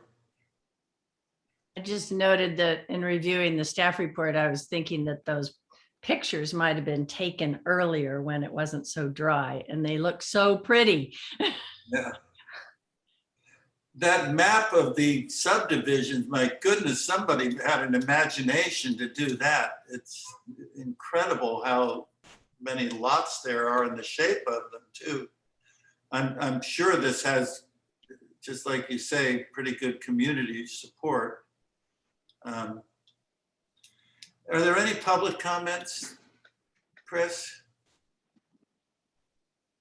No public comments. All right, then do we have a motion that we approve this item? I'll move. You're approval. shaking your head, yes? And Gail, you too? Okay, Brian. Cash moves, and Gail, you're seconding, Gail Miller seconds this, that we approve item 9. Great. Or 8, I'm sorry, I'm off one here. No, 9, you're right. Oh, all right, I 9. got you. All right, I'm calling the roll. And please call the roll. Yes, Ms. Notoff, Aye. Ms. Laughlin, Aye. Mr. Cash, Aye. Ms. Miller, Aye. Mr. Aliotto, Aye. Chair Bosco. Aye. Agenda number 9 is approved. Okay, we'll go on to item 10 and Kara Kemmler. Andrew, would you please play the video for item 10? I'm Kara Kemmler, South Coast Project Manager, presenting the Monrovia High School Watershed Discovery Project. Today, staff recommends that the Conservancy Board authorize disbursement of $330,040 of Proposition 1 funds to Amigos de los Rios to implement the Monrovia High School Watershed Discovery Project, a multi-benefit urban greening project in Monrovia, Los Angeles County. This map shows the project location. Monrovia High School is located in a disadvantaged community in the upper Los Angeles River watershed in eastern Los Angeles. This aerial map shows Monrovia High School and surrounding neighborhood with the project area at the front of the campus highlighted in green. This is a photo of the front area of the campus. The project area is 3 acres of grassy open space in front of the high school. This area serves as the only community green space for 7,800 people from the surrounding community. The proposed project will transform the grassy open space into an urban forest, which will include the removal of portions of turf, regrading of the site to create bioretention areas and permeable pavement for stormwater infiltration, planting of approximately 60 trees and 800 shrubs to provide cooling, sequester carbon, and create native habitat areas, and creation of a nature trail with seating and interpretive elements to facilitate outdoor discovery. The project is designed to address multiple environmental and public health impacts from dense urban development and climate change, including urban heat impacts, energy usage, loss of native habitat, water quality and supply, and air pollution. This project is part of the Emerald Necklace Network, which seeks to create a sustainable, healthy LA through multi-objective, water-sensitive parks in underserved urban communities. Since 2014, Amigos de los Rios has completed over 40 Emerald Necklace projects, 3 of which have been funded by the Coastal Conservancy. These last slides are photos of Emerald Necklace projects across LA. The project is broadly supported by elected officials in the community, including State Senator Portantino, Los Angeles County Supervisor Barger, Nature for All, and the public school community. If you have any questions about the project, I'm happy to answer them now. Claire Robinson from Amigos de los Rios is also here and available for questions. Thank you. Okay, thank you, Kara. Are there any questions, comments? Chris, are there any public comments? No public comments. Okay, do we have a motion that we approve item 10? Okay. I move approval of item 10. Oh, Ms. Miller already moved it. I'm sorry. I was just, and Mr. Eliotto seconds. Beg your pardon. Thank you. Okay. Ann, will you please call the roll? Yes, sir. Ms. Notoff, Aye. Ms. Laughlin, Aye.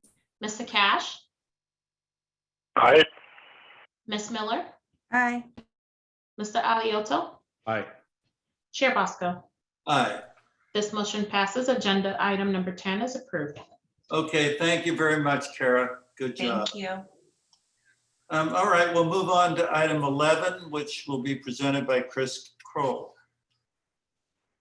Andrew, would you please play that video? Thank you. Bosco and Conservancy Board members. I am Christopher Kroll, and I will be presenting the Cayugas Creek Watershed Inlet Fee Program Termination Project.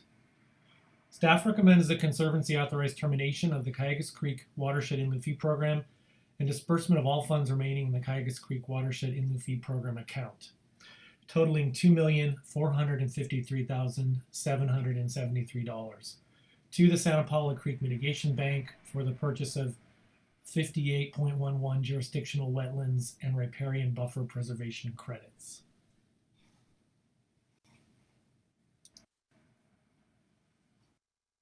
This slide shows a map of Ventura County watersheds, including the Cayugas Creek watershed in the bottom right of the map. In 1998, the U.S. Army Corps of Engineers asked if the Conservancy would accept funds paid as in lieu fee mitigation fees to resolve enforcement actions related to violations of the Clean Water Act. The Corps asked if the Conservancy would use the funds for the planning and implementation of riparian and aquatic restoration projects in the Cayugas Creek watershed where the violations occurred. In June 1998, the Conservancy authorized staff to accept these funds, and in 2003, a letter agreement between the Corps and the Conservancy was approved. The letter agreement formalized the in lieu fee program.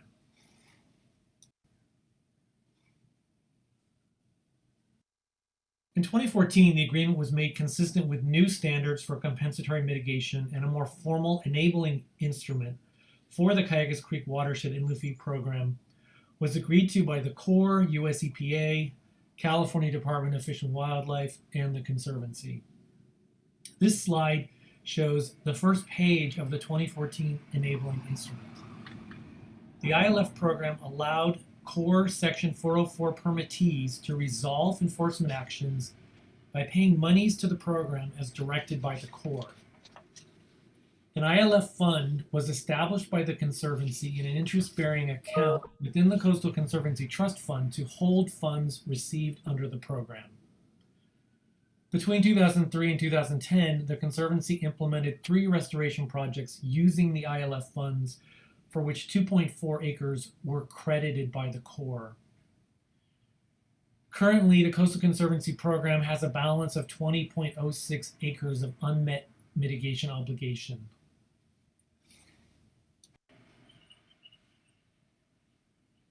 Conservancy staff have attempted to identify and develop several restoration projects in the Cayugas Creek watershed.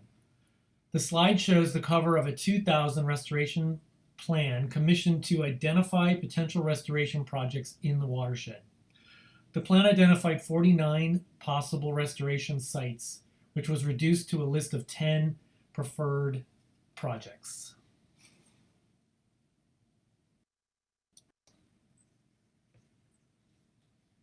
Working together with the Corps, Conservancy staff also tried to identify new restoration projects in adjoining watersheds, such as the Santa Clara River watershed, but this was also unsuccessful.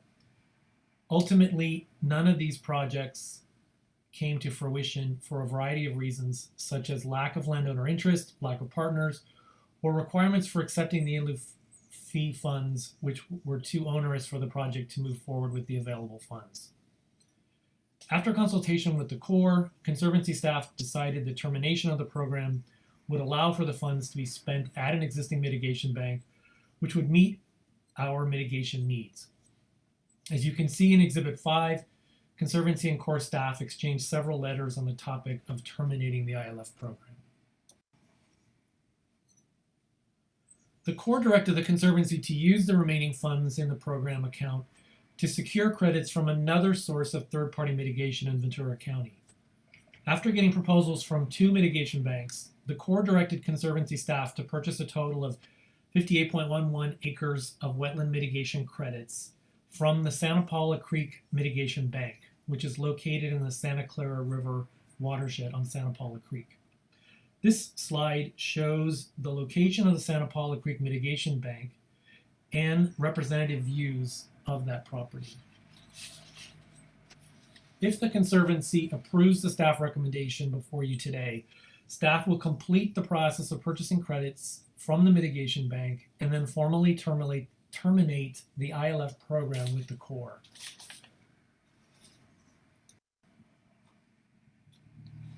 This concludes my presentation. I'm happy to answer any questions you may have. Thank you.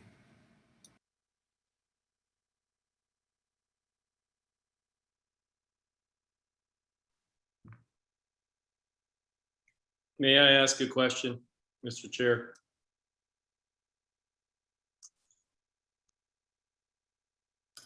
I'm sorry, I was on mute. Please do, go ahead. Okay, so I have some just kind of really very basic fundamental questions about this. And I'm sorry, I did read the report. I'm just curious, like how are did these funds emanate from fees paid by wrongdoers who violated the act? Yes, that is correct.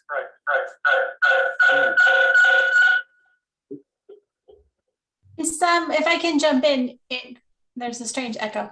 In some cases, also, I believe it's mitigation for projects that were permitted and approved, not necessarily wrongdoing, but approved projects that had impacts.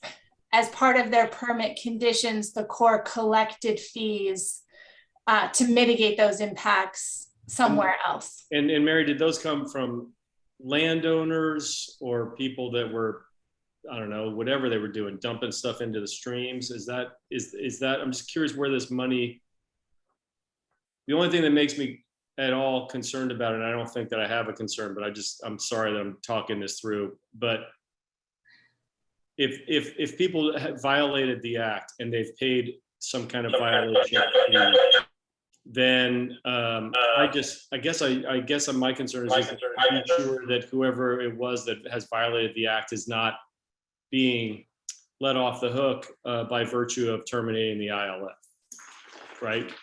No, I can understand that concern. I think these fees were collected as part of the permit process for approved projects. And as part of that, whatever the applicant was that had some impact within the Cayugas watershed agreed to pay for in lieu mitigation. And this is an unusual project for us, and we certainly learned a lot of lessons about mitigation banking. It's not a business I think we necessarily want to be in, but that funding then was supposed to and will now go to support environmental restoration to compensate for those approved actions. And those monies were originally, if they were mitigation for previous projects, those projects are now not being implemented for whatever reason.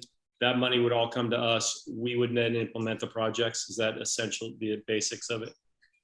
The projects that were approved were implemented. Those impacts to wetlands occurred. We collected the money with the intent of restoring wetlands somewhere else. And by dispersing this money, that restoration will finally occur. Okay, and so that's somewhere else. So are the impacts of the Clean Act of the water violation, of the Water Act violations, have those been addressed? Yes, and I really don't believe this money came from violations. I think it came out of a permit process through the Corps. Okay. And the amount was determined by the Corps. The amount of impact, the dollar amount, were essentially the banker in this. Okay. I think I get it. Thank you. Chris, I have one question. What happened to the 10 projects that everybody agreed and were approved? Did they just go by the wayside? Huh? Oh, Chris, you're on. Okay, there we go.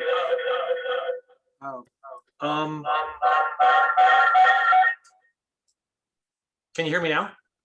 Yes. Oh, okay, I'm sorry. I was using the phone and I think that was a mistake. Yes. There was a list of preferred projects of which one rose to the top. The problem with the list is most of the properties were privately owned, and the plan did not ascertain that all those property owners were willing sellers.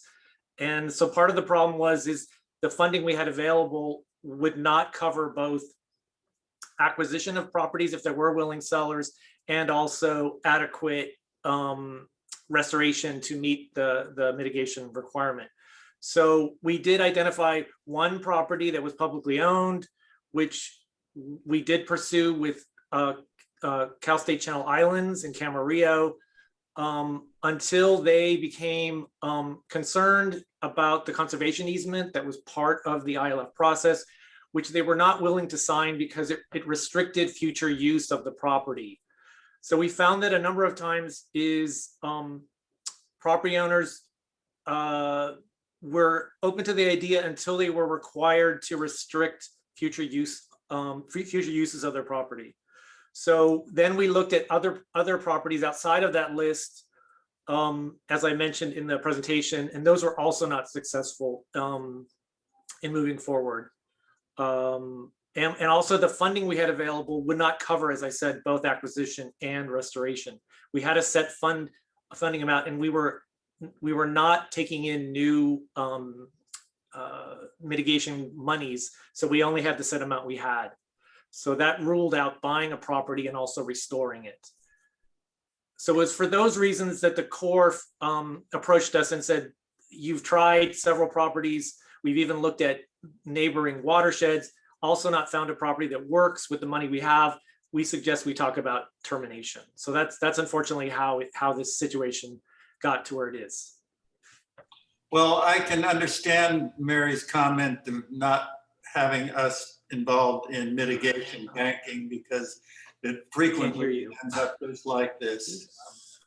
And it sounds to me like you've sort of resolved a fairly big mess down there. Is that true? Yes, Chris deserves a lot of credit for actually figuring out a solution to this. Okay. I just was gonna say that I generally am not a big fan of offsite mitigation. Hang up and try again. If you need help. And so I hope that we'll be careful to not get in these in the future. Can you, Annie, do you mind explaining that? There's a violation of some sort and then the mitigation occurs offsite. That's what your concern is, right? Yeah, I mean, in general, you have the more direct mitigation can be tied to the specific project rather than bank it for another day. I think you get more real environmental benefits the more direct the mitigation can be tied to the project that is generating the impact.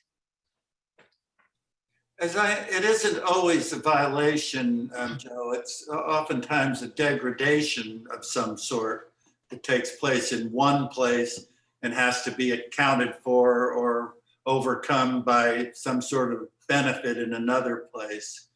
But that is so non-quantifiable a lot of the times, and that's where a lot of the controversy, at least in my experience, has happened. It's not always a violation of the law that is being compensated for. I apologize. I was having technical difficulties. I don't know if I missed, sometimes I was just seeing lips moving. So I may have missed a question. I apologize. I didn't hear several, a little while there. So. It's okay, Chris. Sorry for all the technical difficulties. No, I think we're okay. Okay. All right. If there are there public comments, Chris? Okay. No public comments. All right. Who would like to move approval of this? Whoever would like to, please raise your hand. Nobody? Okay, Linda Loughlin moves approval. Who seconds? Okay, Mr. Cash seconds. All right. Ann, will you please call the roll? Yes, sir. Ms. Noddle? Aye. Ms. Loughlin? Aye. Mr. Cash? Aye. Ms. Miller? Aye. Mr. Aliotto? Aye. Chair Bosco? Aye. This motion passes. Agenda item number 11 is approved. All right, thank you. We'll now go on to item 12, which will be presented by Emily Lopez. Andrew, would you please play the video for item 12.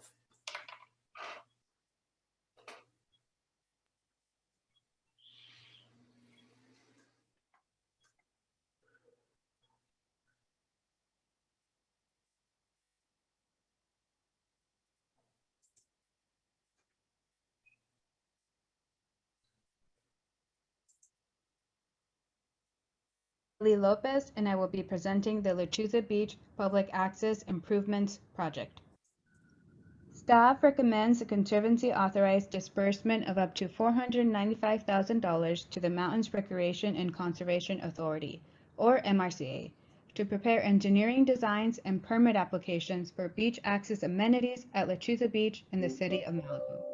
The project will include designs and permits for 2 beach stairways and new Americans with Disability Act compliant access amenities, including a restroom. Lechuza Beach is approximately 1/4 mile long, located west of Lechuza Point and east of Robert H. Meyer Memorial State Beach.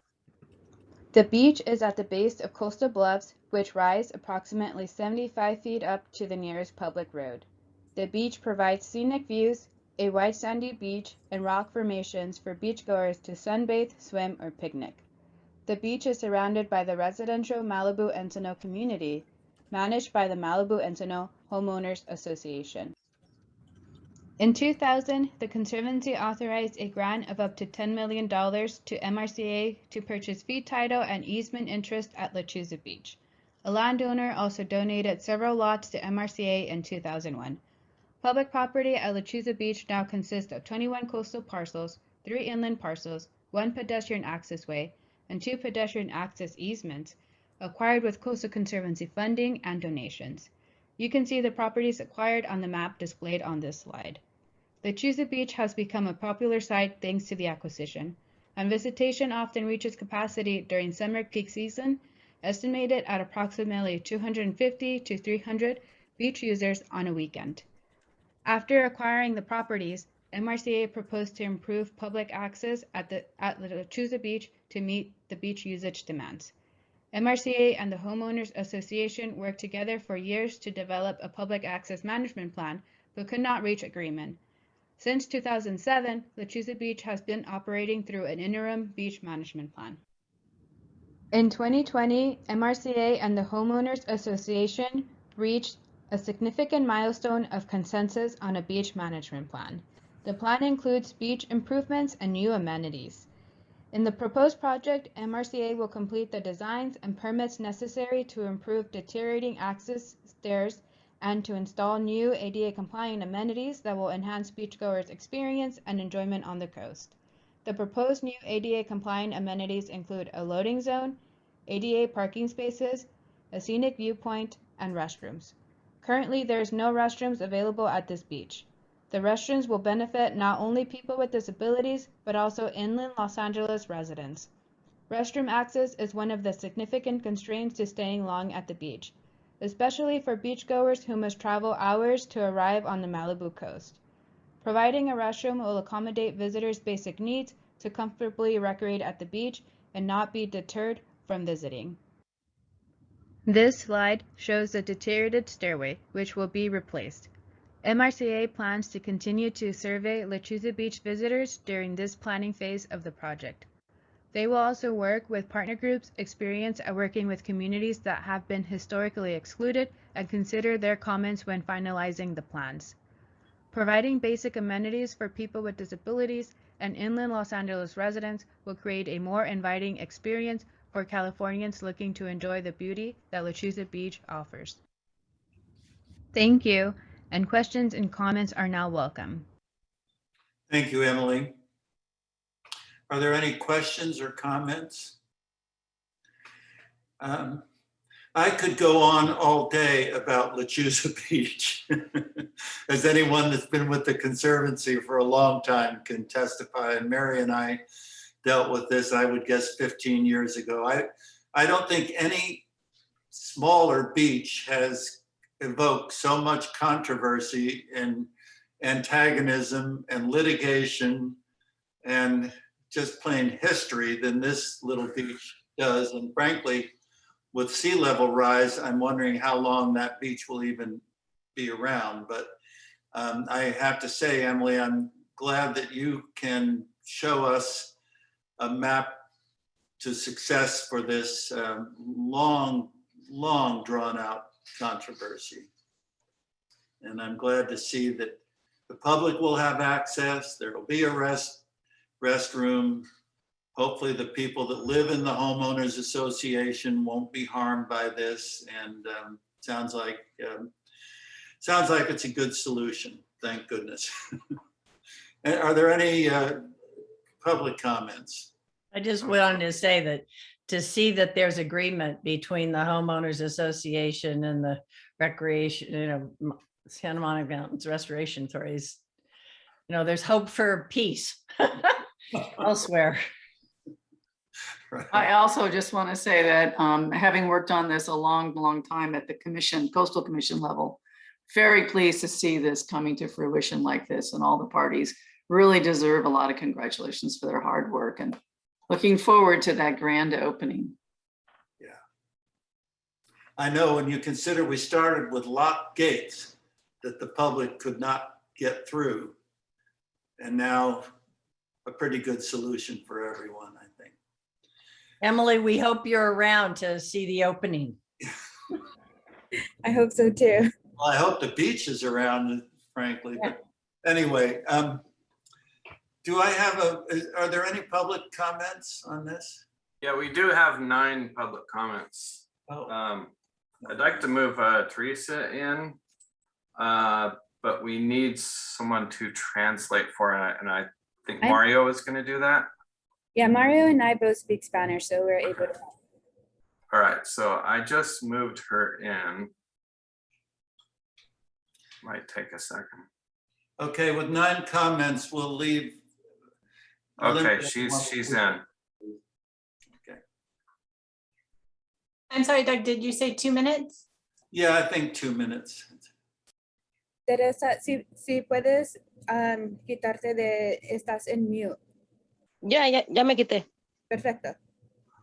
Excuse me, Chair Bosco, members of the board, we might want to consider giving extra time to Teresa with Emily translating for her. Okay, yeah, we'll give Teresa whatever time she needs, within reason. Go ahead. Bueno, mi nombre es Teresa.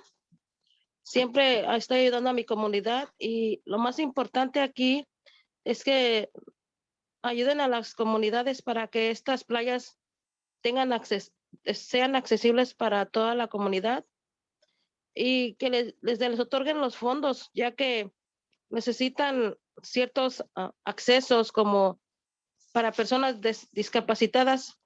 Mi esposo es discapacitado y fuimos a ese lugar y no podía muy bien subir las escaleras, y no podíamos llevar transporte para dónde quedarnos. Los baños, no hay baños, pero lo más importante de estas playas es que también podamos estar con nuestra familia y pasar un rato agradable, ya que esta temporada ha sido difícil, y ojalá que ustedes entiendan que lo que ustedes aporten para este proyecto es lo mejor que pueden hacer para nuestras familias y nuestras comunidades latinas, ya que muchos de nosotros no tenemos el dinero suficiente, ¿no?, para poder ir a estas playas gratis, y ya que con estos proyectos que está haciendo MRSA,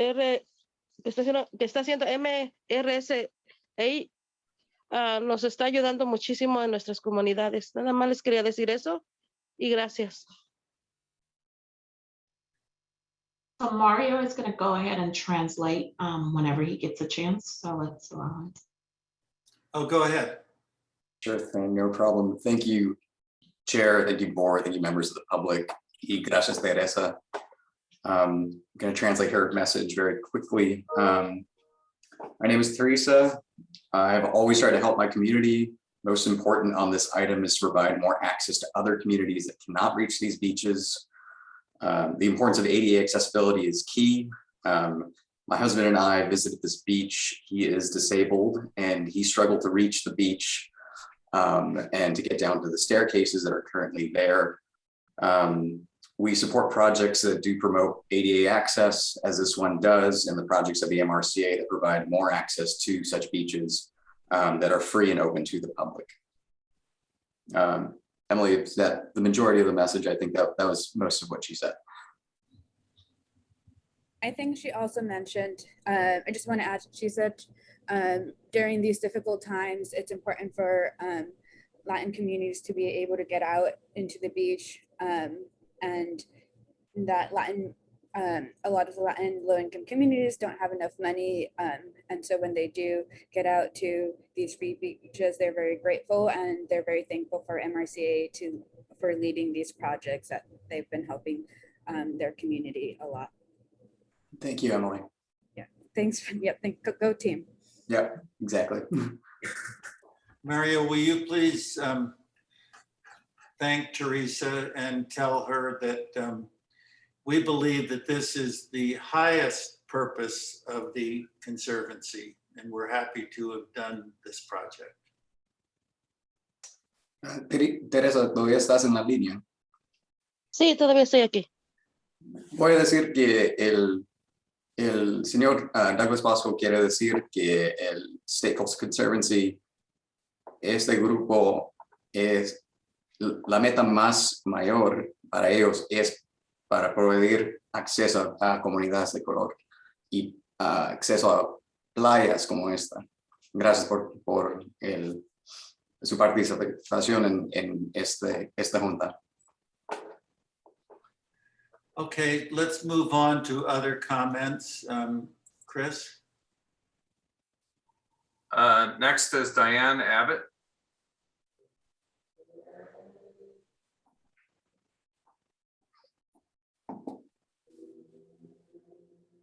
Diane Abbott, you're on mute, so please unmute yourself.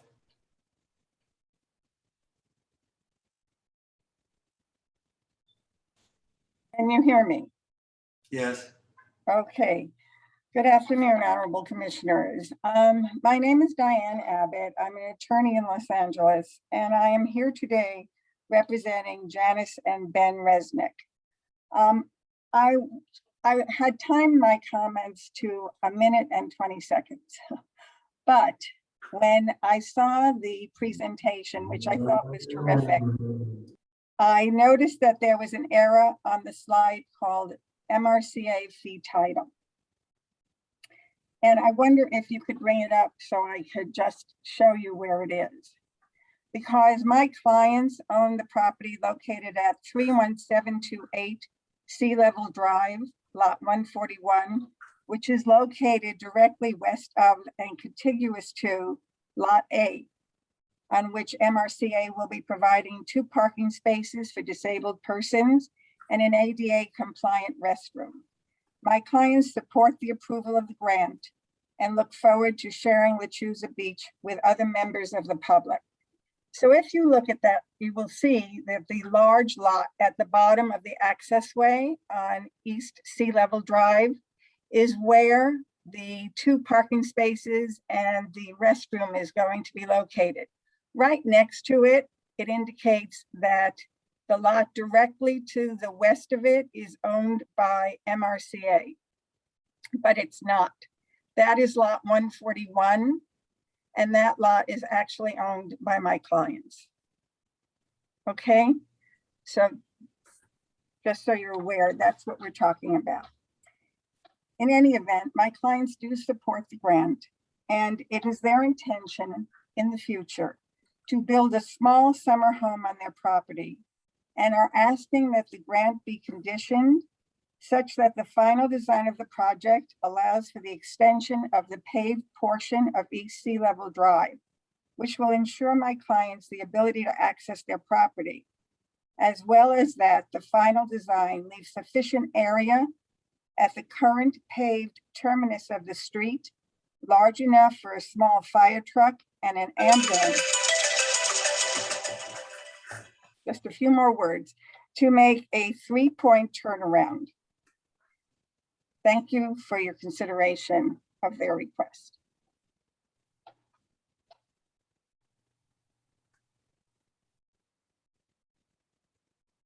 Okay, next is naturalist. Mr. Chair, do you want to wait until public comment is done for questions? You're muted. I'll wait. Thank you.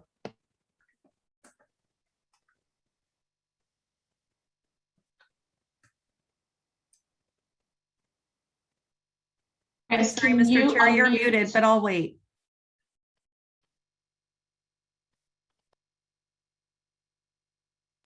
Oh, I'm sorry. Was I on mute? I was saying that typically we don't respond to each individual speaker because then it would really divert the attention of our group from our agenda. But certainly you will have opportunity at any time to comment if you want to. Of course you will. I would prefer that we get through all the speakers and then we can have a robust conversation if we want to. Let's go ahead with the next one, Chris. Okay, the next one is a naturalist. A naturalist, okay. Hello, this is Valentina Peretti. Thank you for this opportunity.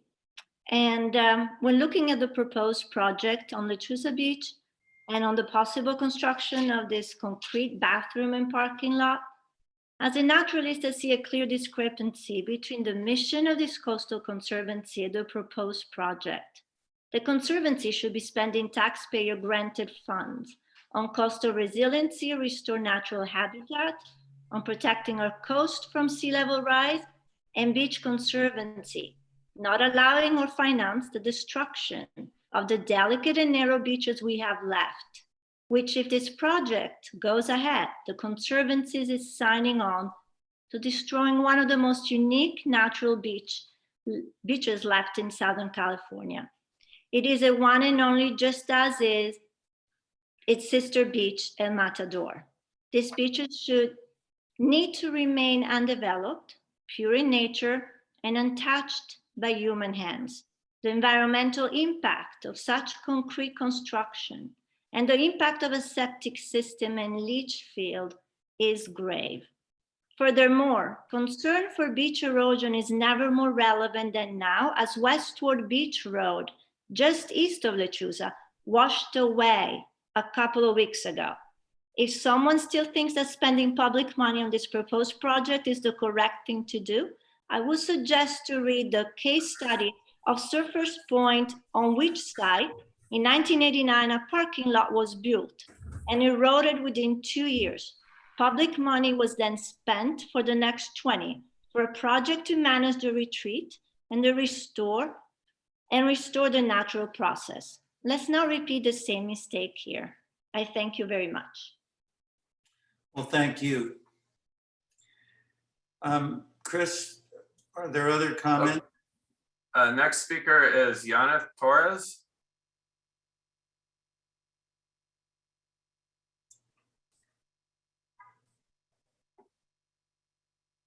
Yaneth Torres? Okay, good. Go ahead. Buenas tardes a todos. Mi nombre es Janet Torres. Ya soy de la comunidad de Cypress Park y estoy apoyando el proyecto de MRCA para tener acceso a estas playas que nosotros desconocemos y que muchas veces pensamos que son privadas, y también para que mejoren el servicio, porque tuve la oportunidad de asistir gracias a Mujeres de la Tierra y pues sí, como dijo la señora Teresa, no tiene acceso a baño. Para algunas personas por ciertas necesidades es difícil llegar ahí, y pues sí, con anuncios públicos que también no son privadas, que puede uno tener acceso. Eso era todo mi comentario.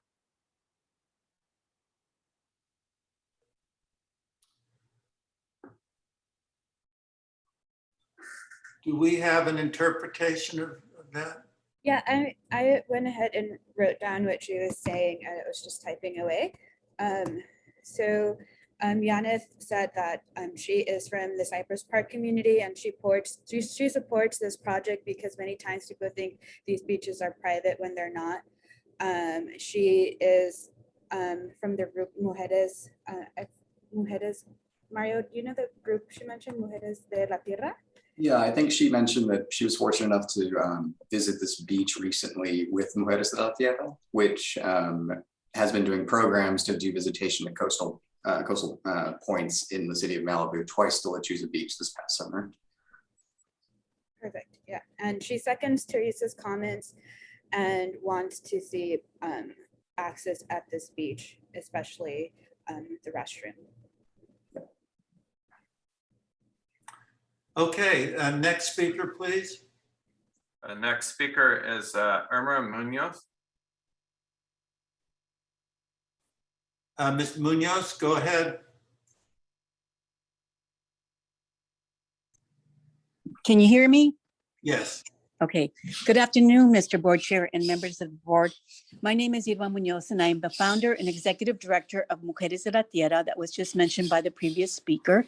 We are a nonprofit founded over 15 years ago to provide women and children a platform from which to speak up and speak out about their neighborhood, social, economic, and environmental justice issues and concerns. We recently, this last summer, launched a program called Vamos a la Playa, Let's Go to the Beach. We gathered families from the Northeast Los Angeles area, MacArthur Park, and Koreatown. And when we took them to the beach, we went to Lechuza to enjoy a day at the beach with kids running into very cold water with such delight, their parents hearing their giggles and laughter, and the grandparents feeling the cool breeze on their cheeks as they took the full experience in. As you know, in greater LA, there are about 20 million people, most of them who do not live near or close to the coast. In order to have full coastal equity, it definitely includes, actually demands access to restrooms. For the Vamos a la Playa program this summer, we parked a temporary movie set style restroom at a cost of about $650 per day because there is no restroom, and there is no restroom at Lechuza Beach, as you know. Public restrooms are a basic human necessity. With the advances of climate events like extraordinary high heat in inland areas, the beach is a life-saving respite for countless inland communities. The two women who spoke today were some of the guests that we took with us. And I want to say that there are a lot of challenges that we had, but one of the biggest challenges is when they brought their grandparents and their great-grandparents, which I think the coastal equity also demands accommodations for those that are mobilely challenged. There are no pocket beaches in Malibu that are ADA accessible, excluding these communities from enjoying small, intimate beach experiences like Lechuza Beach. The viewing ramp, the loading zone, the parking spaces are designed to make possible that visit for mobility challenged persons. And you know what? Everybody has a right to enjoy these beautiful beaches. So that Lechuza Beach is one of the most beautiful, pristine beaches in Malibu. The Coastal Conservancy recognized this in 2000 when it granted the MRCA state funding of about $12 million to purchase property interests and include vehicular access to the beach and our mobility challenged community. With our aging population, there's even a higher need to accommodate those who face mobility. Thank you. All right, the next speaker, please. Next speaker is Sherry Plummer. Oh. Hi, everyone, and hi, Chairman Bosco. I'm sure you remember me from the days that we used to negotiate with the MRCA. I certainly do. Yeah, for those of you that don't know me, I've been doing ocean conservation work for 25 years. And for 21 years, I lived on that white house that was right next to the public access and worked really hard to negotiate with the MRCA some kind of a management plan that would include beach restoration and some sort of natural infrastructure for erosion. But the MRCA really is just interested in development. And I really shudder to think that this beautiful pocket beach will never look the same after they put in a concrete rampway and a bathroom.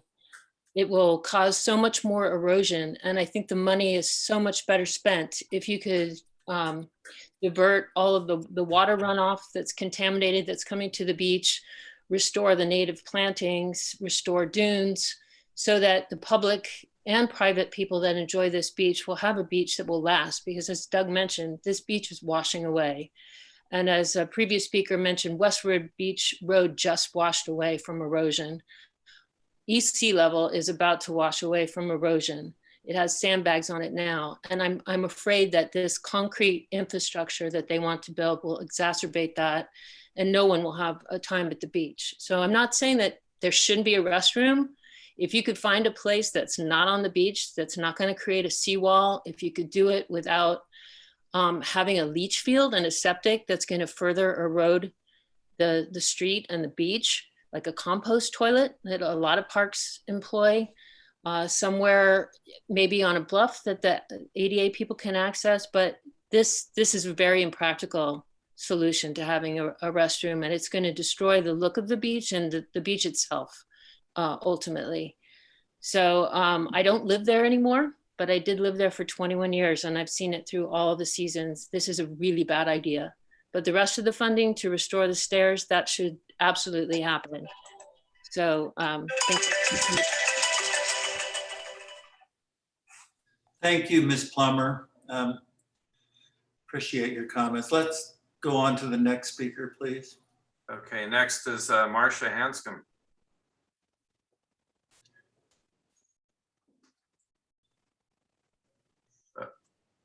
Marcia, you're muted. You must be on mute. Honorable governing board members, Marcia Hanscom. I want to say I support this project. I lived in Malibu from 1995 to 2004, and I was on the board of directors of Access for All. We helped to get those gates unlocked, and we helped to get all of those green parcels on your map acquired by the public. A lot of people complained about it to us, saying, why are you working with this developer, Norm Haney? He's been fighting, the public for so long. But you know what? He became a willing seller. And when he became a willing seller, he decided he wanted to do something wonderful for the public here.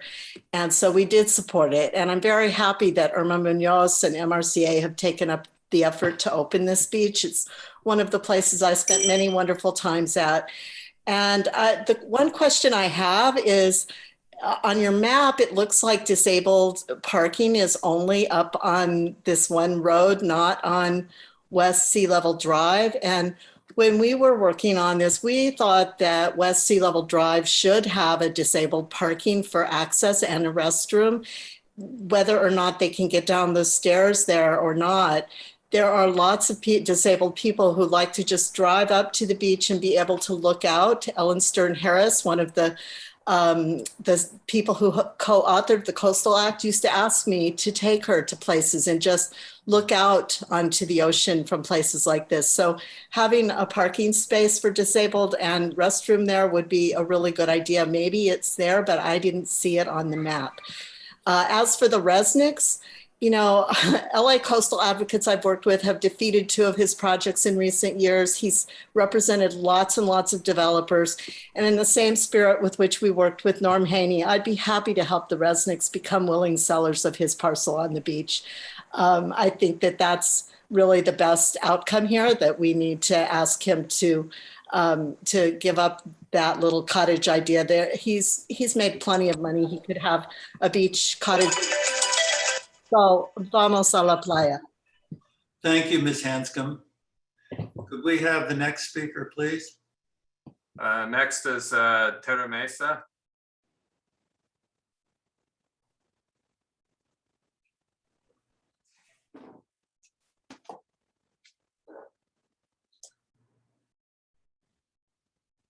I don't see anyone showing up yet. It's taken a little bit. Oh, okay.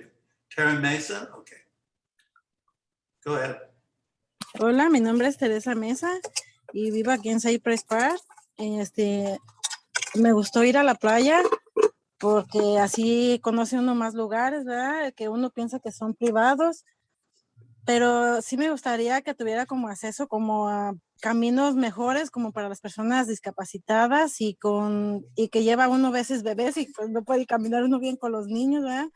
Y que haya baños, pero espero que sí les den como el apoyo para que puedan seguir arreglando lugares así importantes como para uno, para poder ir a disfrutar con nuestras familias. Y les doy gracias a Mujeres de la Tierra que nos llevó a ese día a conocer allí su lugar. Es todo, gracias.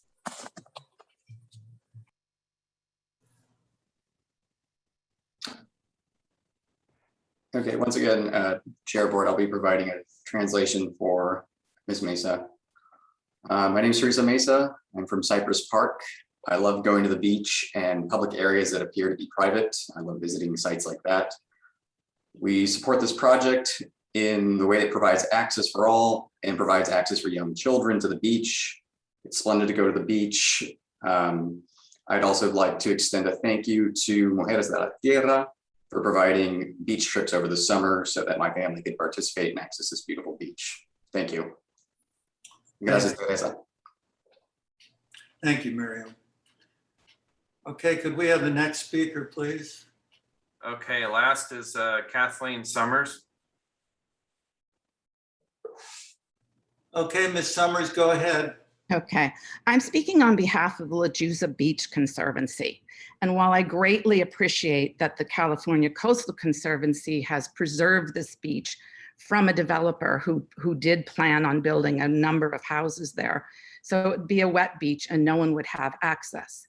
I also want to make it very clear that there's a misunderstanding operating here that this beach has had public access for 30 years. This is not new. What those of us who are speaking to conservation are concerned about is that you talk about, excuse me, views, which you will now lose because you're talking about putting a toilet in the view. What we're asking is that this is a small beach. This is a beach where sea life used to come in to have their young, to die, to have some ability to come out of the water. And while public access is very important, and I'm not objecting to it in any way, nor is the Beach Conservancy, the Lechuza Beach Conservancy, what we're concerned about is how this is being done and where you locate a toilet so that those handicapped who come, those others who come, that you've already said that you've hit this maximum capacity, your own people have said so, the toilet shouldn't be on the sand. This should not be down on the beach. We know there's ocean rise. There's a much huger need to protect this. You should also be aware that this is one of the major kelp beds that has replenished Southern California, and any further development on it risks all of that. This is a marine protected area, and yet there's nothing being done in this plan to protect the marine environment. We think that you need to do more research on how you do this. Not that it's done, but how and where. Thank you. Thank you. All right, I think that was the last public comment. Are there any comments from the board? Gail, did you? Oh, all right. Yeah, thanks, Mr. Chair. I just wanted the staff to have an opportunity on the map to just answer that, the assertion that the map was incorrect. I just, when someone speaks to a staff report, I always like the staff to just have an opportunity to speak to that. So that was my only question. Sorry for interrupting there. No problem.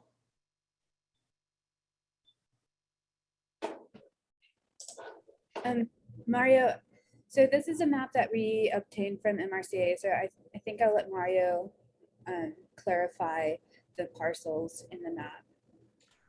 Sure thing. I wanted to clarify one comment in regards to the request to extend or condition the extension of the road, East Sea Level Drive. I'd like to note that East Sea Level Drive is not at the ownership of the MRCA. It is owned by the local homeowners association. So any request to extend that piece of infrastructure to one of the lots that is still privately owned on Lechuza Beach would be properly before them and not this board or the MRCA. Thank you. That was really helpful. I appreciate it. That was all, Mr. Chair. Thank you. Okay, thank you, Gail. Mr. Alioto, did you have a comment? Go ahead. Yes, Mr. Chair, thank you. First of all, a technical comment, a technical issue that I appear to be having just on my computer. And I noted it earlier, and I apologize to the staff for not having noted this before the meeting, but I do not have access to the final negative declaration that was attached as Exhibit 4. So I feel compelled that I need to review that, and I'm hoping that you can send that and that we could postpone a vote on this item until at least I'm able to review that. And then my more of a question is, just hoping to get some comments. Mario, thank you for your comment just now. That was very helpful. But on the impact of, there were a couple of comments that I heard, erosion and a leach field from the bathroom and the location of the bathroom. I was just hoping that you might have some response or comment about some of those concerns. Yes, absolutely. I just wanted to point out that the MRCA, whenever we're proposing a project like this, uses the same review standards that the State Coastal Conservancy does for sea level rise, specifically the Cosmos database that uses the most recent data and projections for sea level rise. There was a sea level rise study done for this project back in 2016. It does need to be updated as far as a wave uprush study. Part of the approved funding today will actually update that study for the project itself. I'd like to point out that the location of the restroom does not show any future projections for flooding, even during storm surge events. I'd also like to point out that the sightlines for the development align with East Sea Level Drive and with some of the private development that is located on East Sea Level Drive at the toe of the bluff, similar to their private development. So any concerns as far as the impact of the infrastructure or the longevity of infrastructure would be the same for any of the homes that currently exist in the same lines on East Sea Level Drive as well. Does that include the sight lines regarding the bathroom that one of the last speakers there commented about?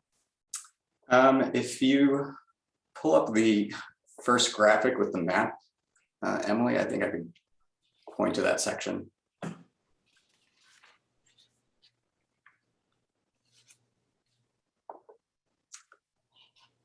So the location of the restroom right now is immediately at the bottom and to the west of Lot I. So that's that vertical axis easement you see in green in the center of the map. It would be immediately to the west of the bottom of that staircase, which, as you can see, is lined up with the private development immediately to the east as well, on the east side of that staircase. So it would be at the bottom of the, staircase. Would it be on the beach itself? No, it's not cited to be on the sandy beach itself. There is a rock face there at the bluff's toe where this would actually be sited. It would be elevated a little higher than the actual sandy beach at this point. All right. So wouldn't, okay. So if I'm understanding, wouldn't necessarily impact the view of the beach unless you're looking back, at which point you're also looking at houses. Correct. Okay. Any thoughts on the leach field that was mentioned or alternatives to that? As far as the leach field and where it will be sited, it is at an elevated height from the sand as it's positioned in the current plans. I would just also like to mention that this CDP is before the city of Malibu currently for entitlement. They're going through department reviews, and we just this morning received approval from their city biologist for the entirety of the project and conditioned work.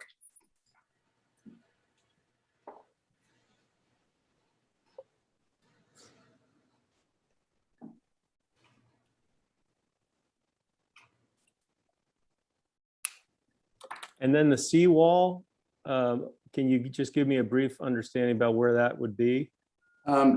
There's no plan for a seawall. The on-site wastewater treatment system for the restroom in the form of a leach field would be sited immediately in front of that home that was referenced at the far west end of East Sea Level Drive. It's at a raised elevation. It's currently where there's private property signs and manicured lawns within the MRCA's easement there on East Sea Level Drive. Okay, now if this project is approved at this point, will there be any other opportunities for these folks to supply their comments, or is the project design finalized? There will be an opportunity for public comment before the Planning Commission at the City of Malibu, as well as before the City Council for approval. So there's robust opportunity for public comment that can be conditioned at the local jurisdictional level for the entitlement. Okay, thank you. Would you just mind sending out that final negative declaration, please? I'm happy to do that, Mr. Elliott. Thank you so much. Thank you, Ms. Emily. Lopez, appreciate that.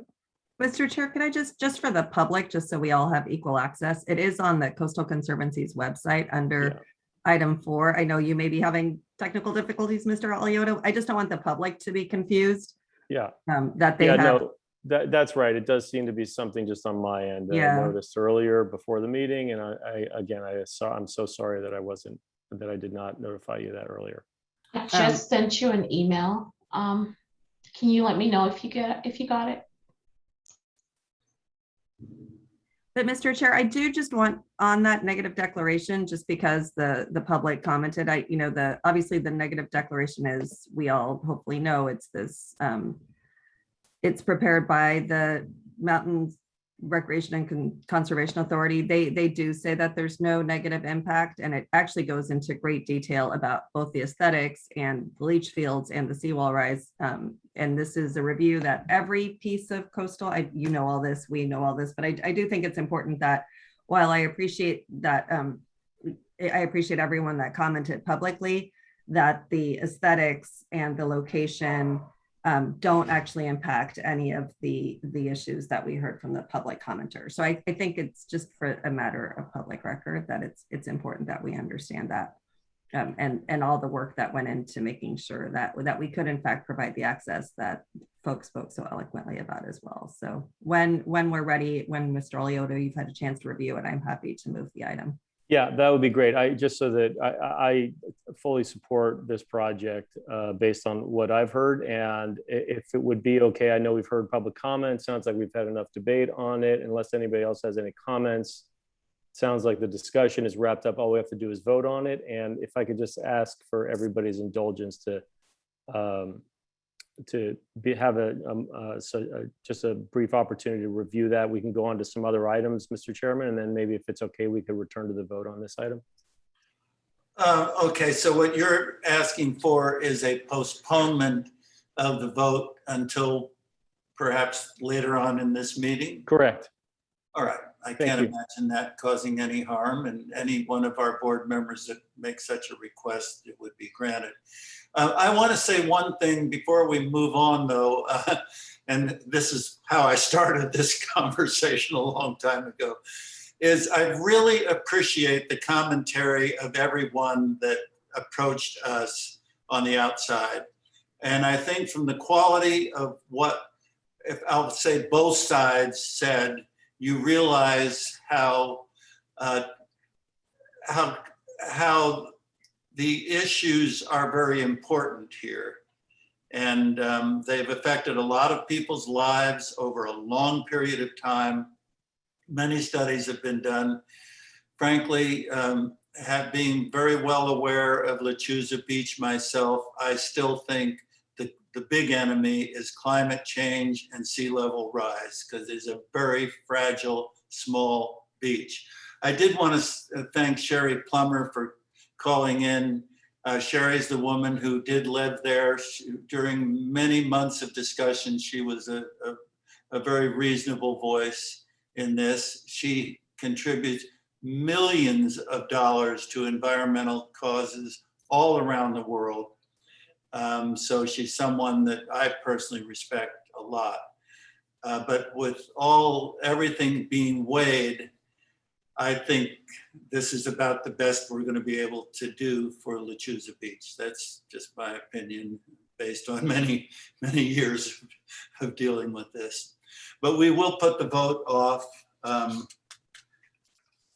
until a little bit later on.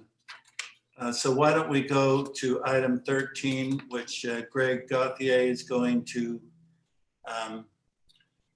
provide for us. And Annie, will you take over for just a few minutes? I'm afraid I'm going to have to run to the restroom, but I'll be back hopefully soon. Okay. All right. We'll hear this from the staff report. Yeah, Andrew, could we have Greg's presentation, please? Good. Bosco and members of the Conservancy Board. I'm Greg Gauthier, and I'm here to present the Santa Ana River Trail Alcoa Dike construction project. Staff recommends authorization to provide a grant for up to $1,342,500 $500 to the Riverside County Park and Open Space District for construction of a segment of the Santa Ana River Trail in the city of Corona, Riverside County.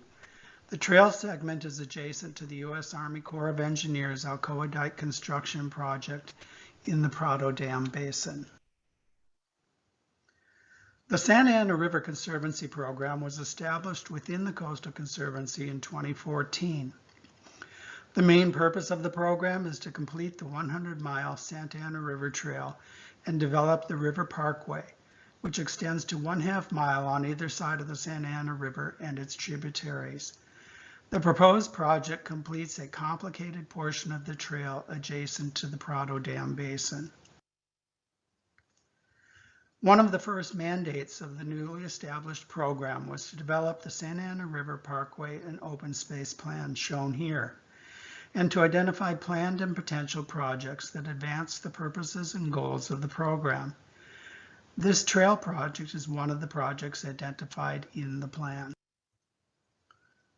This map of the Santa Ana River watershed shows the location of the proposed trail project, along with the location of the Prado Dam Basin and the numerous tributaries that flow into the basin. This image shows the complexity of completing the trail through this area, with numerous adjacent land uses. Through the center of the image is the 91 major transportation corridor, with industrial and residential developments to the right and left. The Prado Dam and Basin are in the upper right quarter of the photo, and the Chino Hills are along the top of the image. The purpose of this map is to show the extent of the Santa Ana River Trail through this region. The various colors represent different phases for trail design and construction. This requires a huge amount of coordination between the Riverside County Park and Open Space District, the Army Corps, numerous cities, counties, and private landholders, transportation agencies, resource agencies, and others. The Riverside County Park and Open Space District has taken the lead on all of this coordination with its commitment to completing the trail. This map is showing the bicycle trail in yellow and the equestrian trail in blue, located side by side through this portion of the trail and the subject of the proposed project. Even though there are multiple and complex land uses along the Santa Ana River Trail through this region, as shown on a previous slide, there are opportunities for wildlife sightings by trail users. Several federal, state, and threatened endangered species use the area for habitat, foraging, and nesting. Shown here are the least-bell's vireo, the California gnatcatcher, and the western yellow-billed cuckoo.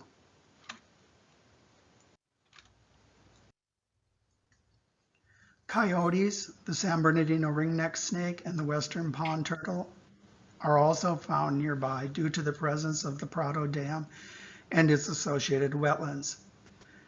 This project is supported by Senator Richard Roth, Assemblymember Sabrina Cervantes, the City of Corona, the City of Riverside, the Inland Empire Biking Alliance, the Riverside Bicycle Club, the Rivers and Lands Conservancy, and the 14 member agencies and nonprofit organizations of the Santa Ana River Conservancy Program Local Advisory Committee. This concludes my presentation. Thank you, and I am available for any questions you may have. Annie, I'm back now. Thank you. Are there any questions or comments for Greg? Are there any public comments? What, I did have a question, just Greg, how close are we to getting the entire trail done? I mean, this is just going to be one of the most amazing trails through the Southern California landscape. Yes, it is, and it's been a long effort going on for more than 50 years. Well, this brings us another mile closer to completing it is kind of what I can say. Okay. Orange County only has 3 miles left to complete, and they are wrapping up the final design and engineering on that portion of the trail and environmental review is already complete. So they'll be going to construction, we hope, in 2022. And that'll wrap up that county. The amount of unfinished trail in Riverside County has dwindled down to around 10 miles. So we're getting there, but as this presentation pointed out, they've got a lot of jurisdictions to coordinate with, and coordinating with the Army Corps and the Santa Ana River Main Stem project, which is a flood control project, presents interesting challenges, especially in light of the kernel changing every 2 years. It's like we get 1 year of re-education and 1 year of actual progress. So, and San Bernardino is very near complete. It's just defining that hookup to the National Forest lands. So Impressive. we're getting there. Great. Thank you. All right, are there any public comments? No public comment. All right, do I hear a motion that we approve item 13? I'll move approval. Oh, I'll second. Who was the second? Linda? Gail. Gail. Oh, Gail, okay. Ms. Nodoff moves, Ms. Miller seconds that we approve item 13. And will you please call the roll? Yes, sir. Ms. Nodoff? Aye. Ms. Lachlan? Aye. Oh, sorry about that. Mr. Cash? Aye. Ms. Miller? Aye. Mr. Aliotto? Aye. Chair Bosco? Aye. This motion passes. Agenda number 13 is approved. Okay, thank you, Ann. We'll now move to item 14 by Joel Gerwine.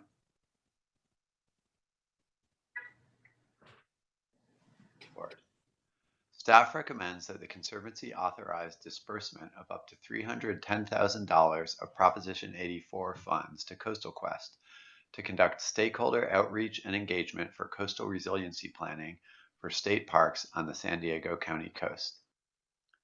The project will cover 9 park units on the San Diego County coast. The proposed planning project will have 2 phases. First, climate change vulnerability assessments will be prepared and adaptation pathways identified at all 9 sites. Second, feasibility studies and alternatives analyses will be prepared for specific adaptation projects at 1 or 2 sites. Both of these phases will have robust stakeholder outreach components funded by the Conservancy's grant. Coastal resiliency planning for state parks in the project area is urgently needed, as illustrated by the climate change impacts such as inundation by high tides and storms at Torrey Pines State Beach, bluff erosion at South Carlsbad State Beach, and beach erosion at San Elijo State Beach. San Diego County's coastal parks are treasures visited by millions of people every year, but coastal flooding and erosion have already degraded their value, and with increasing rates of sea level rise, the impacts to coastal access will only increase. Climate impacts will be more severe and costly unless action is taken now to plan and adapt to sea level rise and its associated threats. Stakeholder outreach and engagement will be critical through this planning process. Finding out from people who care about the parks what makes the parks special to them will inform what should be prioritized in adaptation planning and what adaptation pathways will keep these places special even as they change. Coastal Quest is particularly focused on providing robust outreach and engagement for this effort, especially to underserved communities and tribes, in order to advance its vision of coastal communities, resources, and ecosystems that are sustainable, healthy, and accessible to all people. This project builds on previous Coastal Quest coastal resilience projects, partnering with nonprofits, local governments, and state agencies. To help inform the proposed community involvement, the grantee will conduct a visitation study before the planning phases kick off. The visitation study will analyze visitation and demographic data collected from cell phones for the 9 coastal park units from 2018 to 2021. These data will help Coastal Quest and state parks understand the primary park users and will help target outreach to these communities. Coastal Quest and state parks will involve local communities near project sites, inland communities that visit the parks, and tribes throughout the planning process. They will develop community meetings and advisory groups to work together with state parks to understand community priorities at each of the 9 park units.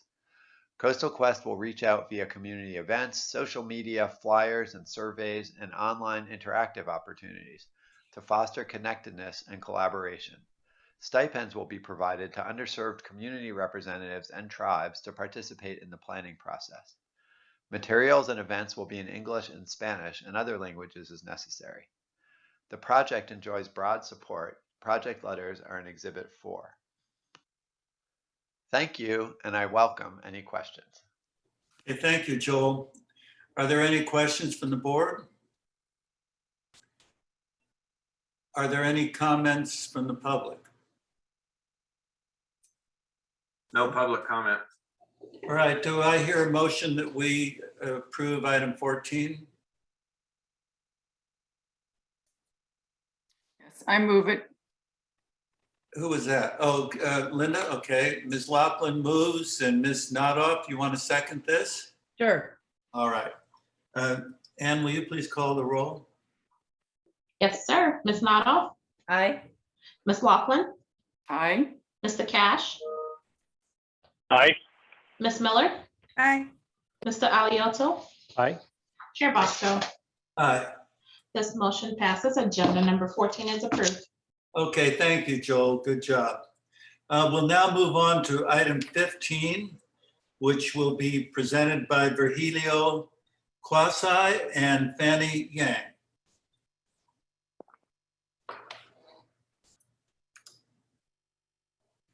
Coast program seeks to increase access to the California coast, particularly for people and communities that may face challenges when visiting and enjoying the coast.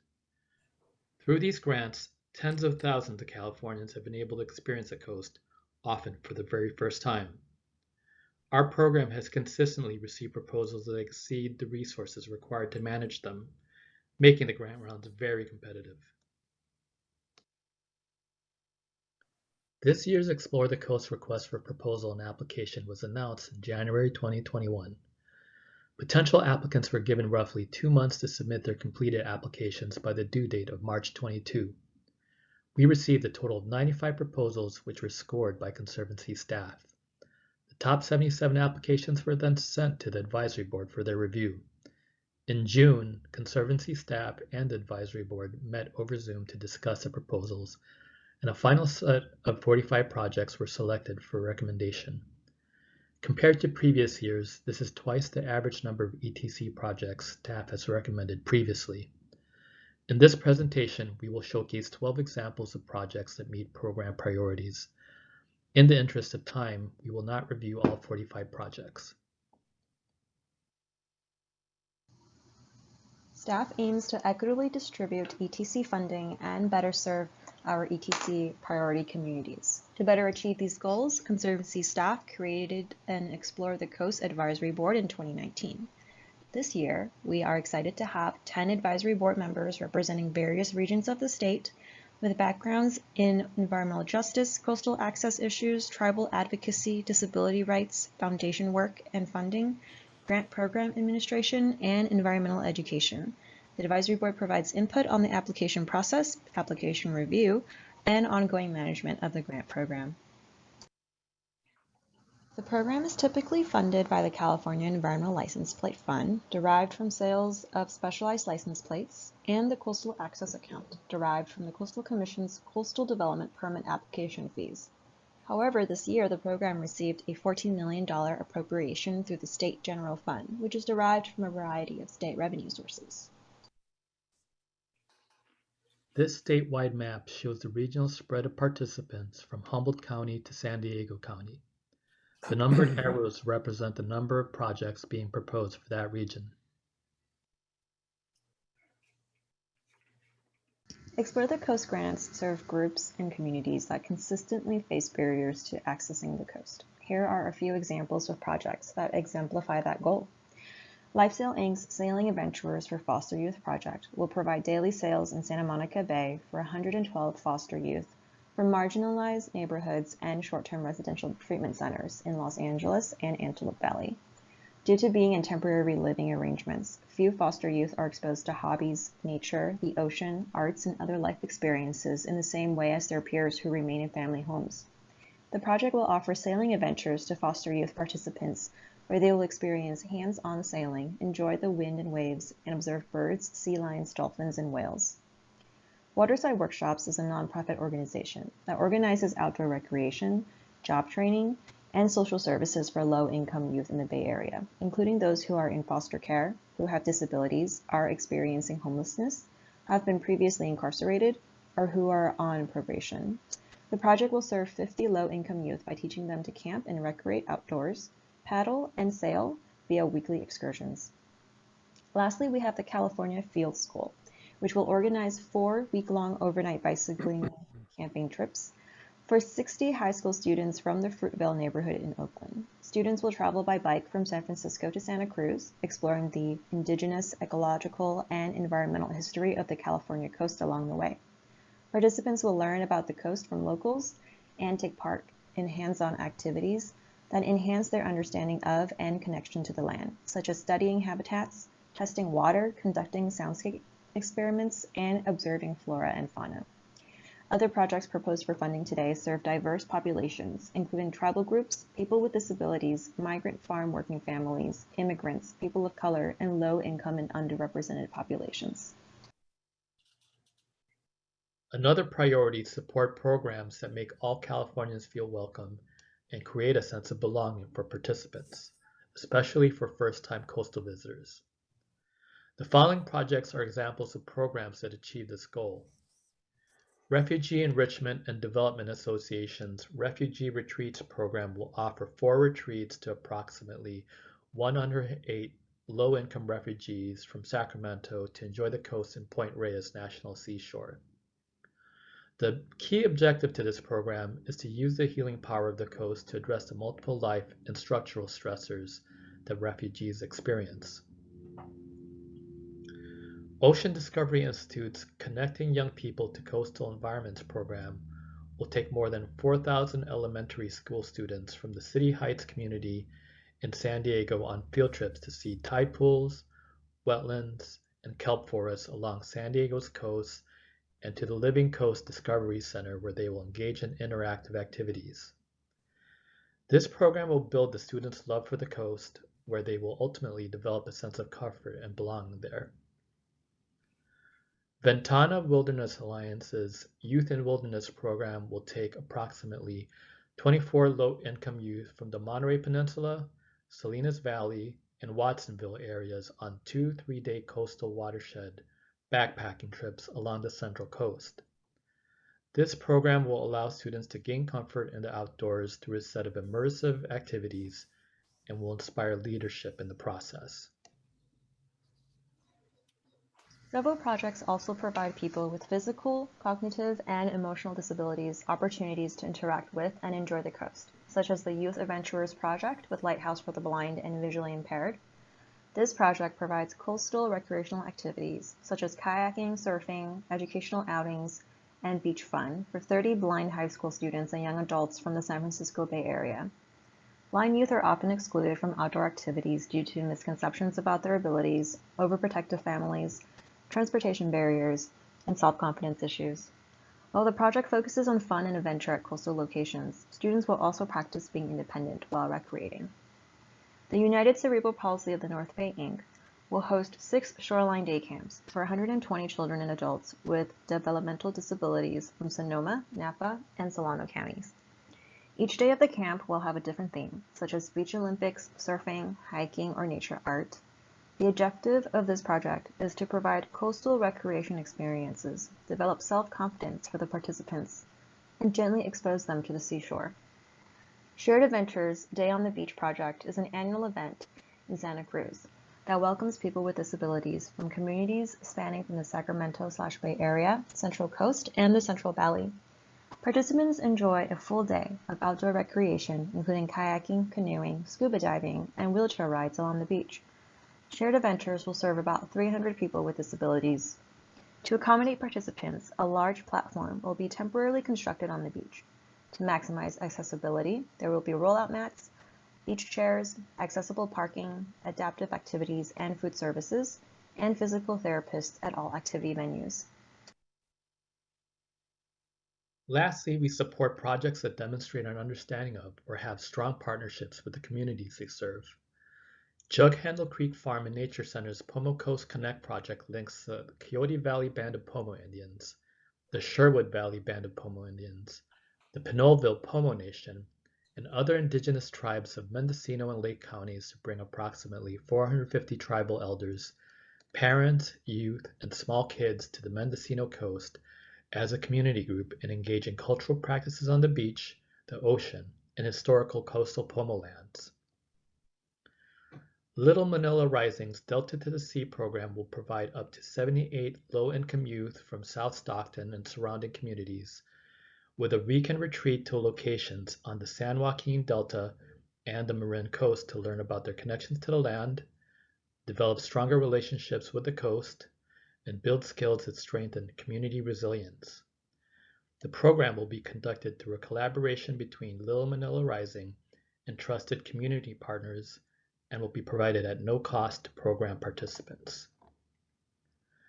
Outward Bound Adventures Otters and Estuaries program will provide Bishop Paiute tribal youth with a 5-day, 4-night experiential outdoor marine biology program along California's Central Coast.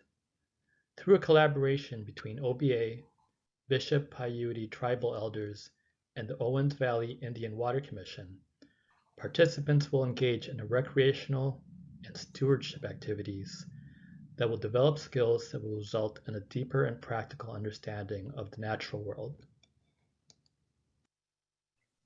This year's batch of Explore the Coast projects continues to build on many successful years of the program.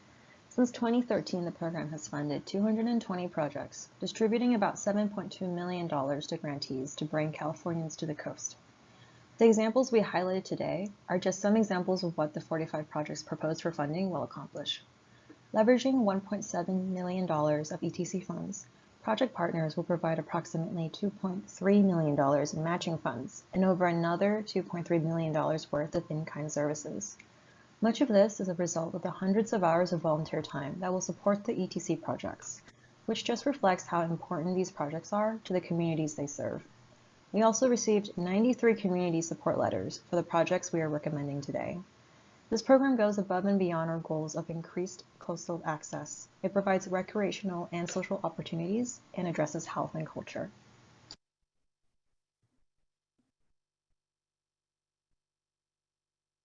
Thank you for viewing this presentation on the Explore the Coast Grant Program. Fanny and I welcome any questions or comments. Thank you, Fanny and Virgilio. Are there any questions or comments on the board? I just wanted to say, I thought I was really excited to see that this is one of my favorite programs of the Conservancy, first off. And it's great to see that there's so much excitement for the applications. And seeing, I was looking at the map to see how the projects were distributed throughout the state. And it's good to see there's over a dozen of, inland projects as well. I did have just a technical question because when I count, I was trying to see how it's distributed, but when I count up the numbers on the map, it adds up to 55, but we're proposing 45 projects. So am I missing something on the map, or is there a typo or something? I see how they're concentrated in the population centers of South Coast and the Bay Area. But anyway, it's one of my favorite projects, and it's good to see that there's so many proposals, and I guess we're going to have a lot more of those since we got a big funding for that this year. Yeah, apologies for that typo. That's probably my fault. I'll correct that in the presentation. Right, are there any other comments? Are there any public comments? We may have a public comment. She'd raised her hand before. It's Teresa, but I'm not sure. I can move her in. Let's go ahead and move her in and give her the opportunity to comment, if this is what she means to comment on.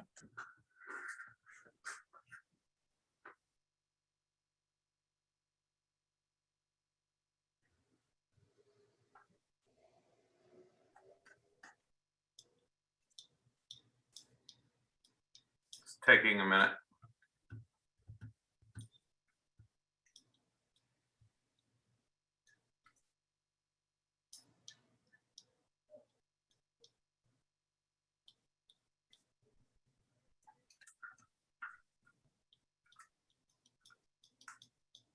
I can't get her to move in. Okay, then let's go ahead and do we have a motion to approve this item? I would like to move to approve this item. And then while I'm at it, I'll just note that I did notice that Teresa's hand has been up for the whole meeting. So she probably is not intending to comment, but that's my motion. All right, Mr. Alioto moves. Who'd like to second it? Annie, why don't you second it since you like this program, all right? Love this program. Thanks. And Anne, will you call the roll? Yes, sir. Ms. Nato, Aye. Ms. Lachlan, Aye. Mr. Cash, Aye. Ms. Miller, Aye. Mr. Alioto, Aye. Chair Bosco. Aye. This motion passes. Agenda item number 15 is approved. Okay, again, thank you, Virgilio and Fanny. Great, We'll thank now you. go back to item 12. If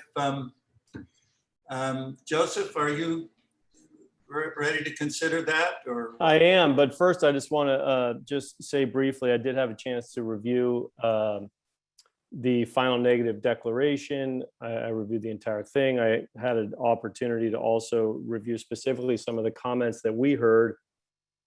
And I would just note a couple of things very quickly, if you would indulge me. First, the placement of the bathroom as it's laid out in the final declaration is as landward, there's a quote from the final declaration, is as landward as feasible to minimize scenic impacts. And my take on the availability of restroom facilities is geared toward our charge of ensuring greatest access as possible to the coastline. So I don't find that to be any kind of any issue, and certainly not substantial evidence that this would impact the environment significantly. So the other issue that I did look at was the leach field eroding and some of the other comments just generally about erosion. And I would just note that at page 33 of the final negative declaration, there's a very specific statement about this exactly, this point exactly, where if proper design, operation, and maintenance of that system, it will reduce impacts to a level of less than significant. So as based on all of that and based on the comments that I've heard, I don't see any substantial evidence that this project will have a significant effect on the environment. So with all of that, I'm prepared to vote, and thank you for indulging me. Okay, well, thank you. Are there any other board comments? Okay, who would like to move approval? I'll move approval, Mr. Chair. Oh, Okay, Ms. Miller moves and Mr. Cash seconds that we approve item. Yeah. Will you please call the roll, Ann? Yes, sir. Ms. Nato, Aye. Ms. Lachlan, Aye. Mr. Cash, Aye. Ms. Miller, Aye. Mr. Alioto, Aye. Chair Bosco. Aye. This motion passes. Agenda item number 12 is approved. All right, we're now on agenda item 17. Amy, do we need a executive session? No, we don't. All right. Well, that's now that we have board comments. Are there any board comments before we adjourn? No? All right. Well, our next meeting will be December 2nd, 2021, probably will be a virtual meeting. And we'll see you all then. And I wish you the best between now and then. And the meeting is adjourned. Thank you. Thanks, Thank you, everybody. everyone. Bye. take care. Aye. Thank you.